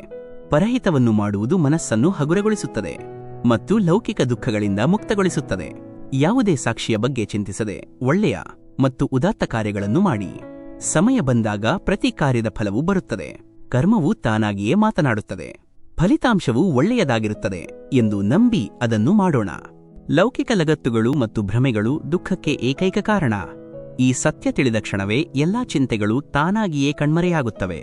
ಸಾಗರವು ಎಲ್ಲಾ ನದಿಗಳನ್ನು ಹೀರಿಕೊಂಡು ಅವುಗಳನ್ನು ಸಮಾನವಾಗಿ ಮಾಡುವಂತೆ ನಾವು ಸಹ ನಮ್ಮ ವ್ಯಕ್ತಿತ್ವವನ್ನು ಸಾಗರದಂತೆ ಮಾಡಿಕೊಳ್ಳಬೇಕು. ಸಂತೋಷದಿಂದ ಯಾರ ಮುಖದ ಮೇಲೆ ನಗುವನ್ನು ತರುತ್ತಾರೋ ಅಂತಹ ಎಲ್ಲರನ್ನೂ ನೀವು ನಿಮ್ಮೊಳಗೆ ಸೇರಿಸಿಕೊಳ್ಳಬೇಕು. ಅವರು ತಮ್ಮ ಸಂತೋಷವನ್ನು ಯಾರಿಗಾದರೂ ಒಪ್ಪಿಸಿದ್ದಾರೆ. ಅದಕ್ಕಾಗಿ ದೇವರು ಅವರ ಖಾತೆಯನ್ನು ಸಂತೋಷ ಮತ್ತು ಸಮೃದ್ಧಿಯಿಂದ ತುಂಬುತ್ತಾನೆ. ಪ್ರೀತಿಗೆ ಎಷ್ಟೊಂದು ಶಕ್ತಿಯಿದೆ ಎಂದರೆ ದೇವರು ಸಹ ಅದರೊಂದಿಗೆ ಬರುತ್ತಾನೆ. ಶಬರಿಯ ದೇವರೇ ತಿನ್ನುತ್ತಾನೆ. ತಪ್ಪುಗಳಿಲ್ಲದ ಹಣ್ಣುಗಳನ್ನು ಇಷ್ಟಪಟ್ಟು ತಿನ್ನುತ್ತಾನೆ. ನಾರಾಯಣಿಯ ಸೈನ್ಯವನ್ನು ದುರ್ಯೋಧನನಿಗೆ ನೀಡಲಾಗುತ್ತದೆ, ಆದರೆ ಮಾಧವನು ಸ್ವತಃ ಪಾಂಡವರ ಸಾರಥಿಯಾಗುತ್ತಾನೆ. ನೀವು ಆಗಬೇಕೆಂದರೆ ನಿಜವಾದ ಆಧಾರವಾಗಿರಿ. ಅದು ಇತರರಿಗೆ ಕೆಟ್ಟದ್ದನ್ನು ಮಾಡುವ ಮೂಲಕ ಅವರು ಸಹ ಕೆಟ್ಟವರಾಗುತ್ತಾರೆ. ಕರ್ಮದ ಚಕ್ರವು ಎಂದಿಗೂ ನಿಲ್ಲುವುದಿಲ್ಲ. ನೀವು ಏನನ್ನು ಬಿತ್ತುತ್ತೀರೋ ಅದನ್ನೇ ಕೊಯ್ಯುತ್ತೀರಿ. ಇತರರಿಗೆ ಕೆಟ್ಟದ್ದನ್ನು ಬಯಸುವವರು ತಮಗಾಗಿ ತಾವೇ ಕೆಟ್ಟದ್ದನ್ನು ಬಯಸುತ್ತಾರೆ. ಇತರರು ನಿಮಗೆ ಏನು ಕೆಟ್ಟದ್ದನ್ನು ಮಾಡಿದ್ದಾರೆ ಎಂದು ಯೋಚಿಸುವುದರಲ್ಲಿ ನಿಮ್ಮ ಸಮಯವನ್ನು ವ್ಯರ್ಥ ಮಾಡಬೇಡಿ. ಕರ್ಮವೇ ಅದರ ಉತ್ತರವನ್ನು ನೀಡಲಿ. ಕೆಲವರು ದೇವರಿಗೆ ಹೆದರುತ್ತಾರೆ, ಇನ್ನು ಕೆಲವರು ದೇವರಲ್ಲಿ ನಂಬಿಕೆಯನ್ನು ಹೊಂದಿದ್ದಾರೆ. ದಡದಲ್ಲಿ ಕುಳಿತಿದ್ದರೂ ಯಾರ ಹೃದಯಗಳು ಕೆಟ್ಟ ಭಾವನೆಗಳಿಂದ ತುಂಬಿವೆಯೋ ಅವರು ಭಯಪಡುತ್ತಾರೆ. ಸುಳಿಯ ಮಧ್ಯದಲ್ಲಿ ಇದ್ದರೂ ಸಹ ಯಾರು ಒಳ್ಳೆಯ ಕಾರ್ಯಗಳನ್ನು ಜೀವನದ ಗುರಿಯನ್ನಾಗಿ ಮಾಡಿಕೊಂಡಿದ್ದಾರೋ ಅವರು ನಿರ್ಭೀತರಾಗಿ ನಿಲ್ಲುತ್ತಾರೆ. ಒಳ್ಳೆಯ ಹಾದಿಯಲ್ಲಿ ನಡೆಯುವಾಗ ಅಡೆತಡೆಗಳಿಗೆ ಭಯಪಡುವ ಅಗತ್ಯವಿಲ್ಲ. ನೀವು ಖಾಲಿ ಕೈಯಲ್ಲಿ ಬಂದಿರಿ ಮತ್ತು ನೀವು ಖಾಲಿ ಕೈಯಲ್ಲಿ ಹೋಗಬೇಕಾದರೆ ಖಜಾನೆಯನ್ನು ತುಂಬಿ ಏನು ಪ್ರಯೋಜನ? ಈ ದೇಹದ ಬಗ್ಗೆ ಹೆಮ್ಮೆ ಪಡಲು ಯಾವುದೇ ಕಾರಣವಿಲ್ಲ. ನಮ್ಮ ದೇಹವು ಭೂಮಿ, ನೀರು, ಗಾಳಿ, ಬೆಂಕಿ ಮತ್ತು ಆಕಾಶದಿಂದ ಮಾಡಲ್ಪಟ್ಟಿದೆ ಮತ್ತು ಕೊನೆಯಲ್ಲಿ ನಾವು ಇವುಗಳಲ್ಲಿ ವಿಲೀನಗೊಳ್ಳುತ್ತೇವೆ. ಕೇವಲ ಒಂದು ಕರ್ಮಕ್ಷೇತ್ರ ಮಾತ್ರ ಇದೆ. ಈಗ ನಿಮ್ಮ ಜವಾಬ್ದಾರಿಯನ್ನು ಗುರುತಿಸಿ. ಜೀವನದ ಸಂತೋಷ ಮತ್ತು ದುಃಖವು ಕಾರ್ಯಗಳ ಮೇಲೆ ಆಧಾರಿತವಾಗಿದೆ. ಇಲ್ಲಿ ಯಾವುದೂ ಶಾಶ್ವತವಲ್ಲ. ಎಲ್ಲವೂ ಬರಬೇಕು ಮತ್ತು ಹೋಗಬೇಕು. ಕೇವಲ ಒಳ್ಳೆಯ ಕಾರ್ಯಗಳು ಮಾತ್ರ ನಿಮ್ಮ ಹೆಸರಿನ ಸಂಕೇತವಾಗಿ ಶಾಶ್ವತವಾಗಿ ಉಳಿಯುತ್ತವೆ. ಏನನ್ನು ನೀಡಲಾಗಿದೆಯೋ, ಯಾವ ಉದ್ದೇಶದಿಂದ ನೀಡಲಾಗಿದೆಯೋ ಅದು ಖಂಡಿತವಾಗಿಯೂ ಕರ್ಮವಾಗಿ ಹಿಂತಿರುಗುತ್ತದೆ. ನೀವು ಯಾರಿಗಾದರೂ ಒಳ್ಳೆಯದನ್ನು ಮಾಡಿದಾಗ ಮತ್ತು ಪ್ರತಿಯಾಗಿ ಅವರಿಗೆ ಕೆಟ್ಟ ಭಾವನೆಗಳಿದ್ದರೆ ಅದರ ಬಗ್ಗೆ ದುಃಖಿಸಬೇಡಿ. ಕರ್ಮವು ಎಲ್ಲರ ಲೆಕ್ಕವನ್ನೂ ಇಡುತ್ತದೆ. ಒಳ್ಳೆಯ ಕಾರ್ಯಗಳು ಮತ್ತು ಉತ್ತಮ ಮೌಲ್ಯಗಳು ಅದೃಷ್ಟದಿಂದ ಬರುವುದಿಲ್ಲ, ಆದರೆ ನಿಮ್ಮ ಸ್ವಂತ ಪ್ರಯತ್ನದಿಂದ ಗಳಿಸಬೇಕಾಗುತ್ತದೆ. ಅವಕಾಶಗಳನ್ನು ಎಂದಿಗೂ ಹಿಂದಕ್ಕೆ ತಿರುಗಿಸಲು ಸಾಧ್ಯವಿಲ್ಲ. ಮಧುರವಾದ ಮಾತುಗಳಿಗಿಂತ ದೊಡ್ಡ ಮೌಲ್ಯವು ಜಗತ್ತಿನಲ್ಲಿ ಇಲ್ಲ. ಒಳ್ಳೆಯ ಕಾರ್ಯಗಳಲ್ಲಿ ಕಳೆದ ಸಮಯಕ್ಕೆ ಬೆಲೆ ಕಟ್ಟಲಾಗದು. ಸ್ವಾರ್ಥದ ಅನ್ವೇಷಣೆಗಳಿಂದ ಒಳ್ಳೆಯತನವು ಸಾಧಿಸಲ್ಪಡುವುದಿಲ್ಲ ಮತ್ತು ಹೆಮ್ಮೆಯ ಮೂಲಕ ಪುಣ್ಯವನ್ನು ಗಳಿಸಲಾಗುವುದಿಲ್ಲ. ನೀವು ಕೇವಲ ತೋರಿಸುವುದಕ್ಕಾಗಿ ಎಲ್ಲರ ಕಣ್ಣುಗಳಲ್ಲಿ ಒಳ್ಳೆಯವರಾಗಿ ಕಾಣಲು ಪ್ರಯತ್ನಿಸುತ್ತಿದ್ದರೆ ಅದು ಒಳ್ಳೆಯತನವಲ್ಲ. ಒಳ್ಳೆಯ ಕೆಲಸ ಮಾಡಲು ಯೋಚಿಸುವ ಅಗತ್ಯವಿಲ್ಲ. ಈ ಬಣ್ಣವನ್ನು ನಿಮ್ಮ ಮನಸ್ಸಿನ ಮೇಲೆ ಇಟ್ಟುಕೊಳ್ಳಿರಿ ಮತ್ತು ಅದನ್ನು ತೆಗೆದುಹಾಕುವ ಅಗತ್ಯವಿಲ್ಲ. ಆಗಿ ಹೋದದ್ದಕ್ಕೆ ವಿಷಾದಿಸಬಾರದು ಮತ್ತು ಭವಿಷ್ಯದ ಬಗ್ಗೆ ಚಿಂತಿಸಬಾರದು. ಇಂದು ಏನೇ ಇರಲಿ, ಅದು ಒಳ್ಳೆಯದು. ನಿಮ್ಮ ಕೆಲಸವನ್ನು ಮಾಡುತ್ತಲೇ ಇರಿ. ಸೋತ ನಂತರ ನಿಲ್ಲಬೇಡಿ. ಯಾರೂ ನಿಮ್ಮೊಂದಿಗೆ ಇರುವುದಿಲ್ಲ. ನಿಮ್ಮ ಕಾರ್ಯಗಳು ಮಾತ್ರ ನಿಮ್ಮೊಂದಿಗೆ ಇರುತ್ತವೆ. ದಾನವನ್ನು ನಿಮ್ಮ ಹೃದಯವನ್ನಾಗಿ ಮಾಡಿಕೊಳ್ಳಿರಿ. ಇದಕ್ಕಿಂತ ದೊಡ್ಡ ಧರ್ಮ ಬೇರೆ ಇಲ್ಲ. ಇಲ್ಲಿ ಒಳ್ಳೆಯ ಕೆಲಸ ಮಾಡುವವನ ಜೀವನವು ಶ್ರೀಗಂಧದ ಸುಗಂಧದಂತೆ ವಾಸನೆ ನೀಡುತ್ತದೆ. ದೇಹದ ಸೌಂದರ್ಯಕ್ಕಿಂತ ಮನಸ್ಸಿನ ಸೌಂದರ್ಯವು ಹೆಚ್ಚು ಮುಖ್ಯ. ಆ ಸೌಂದರ್ಯಕ್ಕೆ ಗಮನ ಕೊಡಿರಿ, ಏಕೆಂದರೆ ಮುಗ್ಧ ಮನಸ್ಸಿನೊಳಗೆ ದೇವರು ಸ್ವತಃ ನೆಲೆಸಿರುತ್ತಾನೆ. ದೊಡ್ಡ ರೂಪದಲ್ಲಿ ನಿಂತಿರುವ ದುಷ್ಟತನದ ವಿರುದ್ಧ ಹೋರಾಡಲು ಕೌರವ ಸೇನೆಯಿಂದ ಸೋಲು ಖಚಿತವಾಗಿದ್ದರೂ ಸಹ ಕೇಶವನು ಸ್ವತಃ ಒಳ್ಳೆಯತನದೊಂದಿಗೆ ಸಾರಥಿಯಾಗುತ್ತಾನೆ. ಆಗ ವಿಜಯವು ಖಚಿತವಾಗುತ್ತದೆ. ಸ್ವಾರ್ಥವು ಮನಸ್ಸಿನಲ್ಲಿರುತ್ತದೆ. ಅದನ್ನು ಇಟ್ಟುಕೊಂಡು ಒಳ್ಳೆಯ ಕಾರ್ಯಗಳು ಎಂದಿಗೂ ಆಗುವುದಿಲ್ಲ. ನಿಸ್ವಾರ್ಥವಾಗಿ ಮಾಡಿದ ಒಳ್ಳೆಯ ಕಾರ್ಯವು ಅಮೂಲ್ಯವಾಗಿದೆ. ಒಬ್ಬ ವ್ಯಕ್ತಿಯು ಎಂದಿಗೂ ದುರ್ಬಲನಲ್ಲ. ಪರಿಸ್ಥಿತಿಗಳು ಅವನನ್ನು ಒತ್ತಾಯಿಸುತ್ತವೆ. ಯಾರು ಎಂದಿಗೂ ತಾಳ್ಮೆಯನ್ನು ಕಳೆದುಕೊಳ್ಳುವುದಿಲ್ಲವೋ ಅವರಿಗೆ ಆ ಪರಮಾತ್ಮನೇ ಸರಿಯಾದ ಮಾರ್ಗವನ್ನು ತೋರಿಸುತ್ತಾನೆ. ಕೆಟ್ಟ ಕಾರ್ಯಗಳು ಕ್ಷಣಿಕ ಸಂತೋಷಕ್ಕೆ ಕಾರಣವಾಗಬಹುದು, ಆದರೆ ಸೃಷ್ಟಿಕರ್ತನು ಫಲಗಳನ್ನು ವಿತರಿಸಿದಾಗ ಒಬ್ಬನು ಜೀವನದ ಪ್ರತಿಕ್ಷಣವೂ ಪಶ್ಚಾತ್ತಾಪ ಪಡಬೇಕಾಗುತ್ತದೆ. ಹಣೆಬರಹ ಮತ್ತು ಕರ್ಮದ ನಡುವೆ ಒಂದು ಆಳವಾದ ಸಂಬಂಧವಿದೆ. ಕರ್ಮದ ಆಧಾರದ ಮೇಲೆ ಹಣೆಬರಹವು ಮಾಡಲ್ಪಟ್ಟಿದೆ ಮತ್ತು ಹಾಳಾಗಿದೆ. ಯಾವ ಮಾರ್ಗವನ್ನು ಆರಿಸಬೇಕೆಂದು ಮನಸ್ಸಿನಲ್ಲಿ ಸಂದೇಹವಿದ್ದಾಗ ನೀವೇ ಈ ಪ್ರಶ್ನೆಯನ್ನು ಕೇಳಿಕೊಳ್ಳಿರಿ. ನೀವು ಯಾವ ಫಲಗಳನ್ನು ಪಡೆಯಲು ಬಯಸುತ್ತೀರಿ, ಕಹಿ ಅಥವಾ ಸಿಹಿ? ಯಾರಿಗಾದರೂ ಒಳ್ಳೆಯದನ್ನು ಮಾಡುವುದಕ್ಕಿಂತ ದೊಡ್ಡ ಪೂಜೆಯು ಜಗತ್ತಿನಲ್ಲಿ ಇಲ್ಲ. ಒಳ್ಳೆಯತನದ ಮುಂದೆ ದುಷ್ಟತನವು ನಿಲ್ಲಲು ಸಾಧ್ಯವಿಲ್ಲ. ಒಳ್ಳೆಯ ಕಾರ್ಯಗಳಿಗಿಂತ ದೊಡ್ಡ ಶಕ್ತಿ ಬೇರೆಯಿಲ್ಲ. ನಿಮ್ಮ ಕಾರ್ಯಗಳೇ ನಿಮ್ಮ ನಿಜವಾದ ಸಂಪತ್ತು. ನಿಮ್ಮ ಜೀವನದ ತಂತಿಗಳನ್ನು ಹಿಡಿದಿರುವ ಅದೃಶ್ಯ ಸೂತ್ರದಂತೆ ಕರ್ಮವು ಪ್ರತಿ ಕ್ಷಣವೂ ನಮ್ಮನ್ನು ಸಮತೋಲನದಲ್ಲಿ ಇಡುತ್ತದೆ. ನೀವು ಬಿತ್ತಿದ ಬೀಜವು ದೊಡ್ಡ ವೃಕ್ಷವಾಗಿ ಮರಳಿ ನಿಮಗೆ ಫಲ ನೀಡುತ್ತದೆ. ಆದ್ದರಿಂದ ಪ್ರೀತಿ ಮತ್ತು ಸತ್ಯದ ಬೀಜಗಳನ್ನು ಮಾತ್ರ ಬಿತ್ತಿರಿ, ಏಕೆಂದರೆ ಕಠಿಣವಾದ ಮಣ್ಣು ಸಹ ಅವುಗಳನ್ನು ನಿರಾಕರಿಸಲು ಸಾಧ್ಯವಿಲ್ಲ. ನಾವು ನೀಡಿರುವುದನ್ನೇ ನಮಗೆ ಹಿಂದಿರುಗಿಸುವ ಈ ದೈವಿಕ ನಿಯಮವನ್ನು ಅರಿತುಕೊಂಡು ಸಾಗೋಣ. ಓ ಪ್ರಿಯ ಆತ್ಮಗಳೇ, ನಿಮ್ಮ ಕರ್ಮ ಮಾರ್ಗವು ಸದಾ ಧರ್ಮದಿಂದ ಕೂಡಿರಲಿ. ನೀವು ಈ ದಿವ್ಯವಾದ ಮಾರ್ಗದರ್ಶನದಿಂದ ಪ್ರೇರಣೆ ಪಡೆದಿದ್ದೀರಿ ಎಂದು ನಾವು ಭಾವಿಸುತ್ತೇವೆ. ನಿಮ್ಮ ಜೀವನದಲ್ಲಿ ಶಾಂತಿ ಮತ್ತು ಯಶಸ್ಸನ್ನು ತರಲು ನಾವು ಸದಾ ಬಯಸುತ್ತೇವೆ. ನಿಮ್ಮ ಎಲ್ಲ ಪ್ರಶ್ನೆಗಳಿಗೆ ಉತ್ತರ ನಿಮ್ಮ ಪ್ರಯತ್ನ ಮತ್ತು ಗಮನದಲ್ಲಿದೆ. ನಿಮ್ಮ ಗುರಿ ಸಾಧನೆಗಾಗಿ ನೀಡಿರುವ ಅಮೂಲ್ಯವಾದ ಈ ಅನುಭವಗಳನ್ನು ನಿಮ್ಮ ಮನಸ್ಸಿನಲ್ಲಿ ಭದ್ರವಾಗಿ ಇರಿಸಿಕೊಳ್ಳಿ. ಈ ವಿಡಿಯೋ ನಿಮಗೆ ಇಷ್ಟವಾಗಿದ್ದರೆ ದಯವಿಟ್ಟು ಲೈಕ್ ಮಾಡಿ ಮತ್ತು ನಮ್ಮ ಗೀತಾಸಾರ ಚಾನೆಲ್ಗೆ ಚಂದಾದಾರರಾಗಿ. ಈ ಜ್ಞಾನವನ್ನು ನಿಮ್ಮ ಪ್ರೀತಿಪಾತ್ರರೊಂದಿಗೆ ಹಂಚಿಕೊಳ್ಳಿ. ಓಂ ನಮೋ ಭಗವತೆ ವಾಸುದೇವಾಯ. ಧನ್ಯವಾದಗಳು.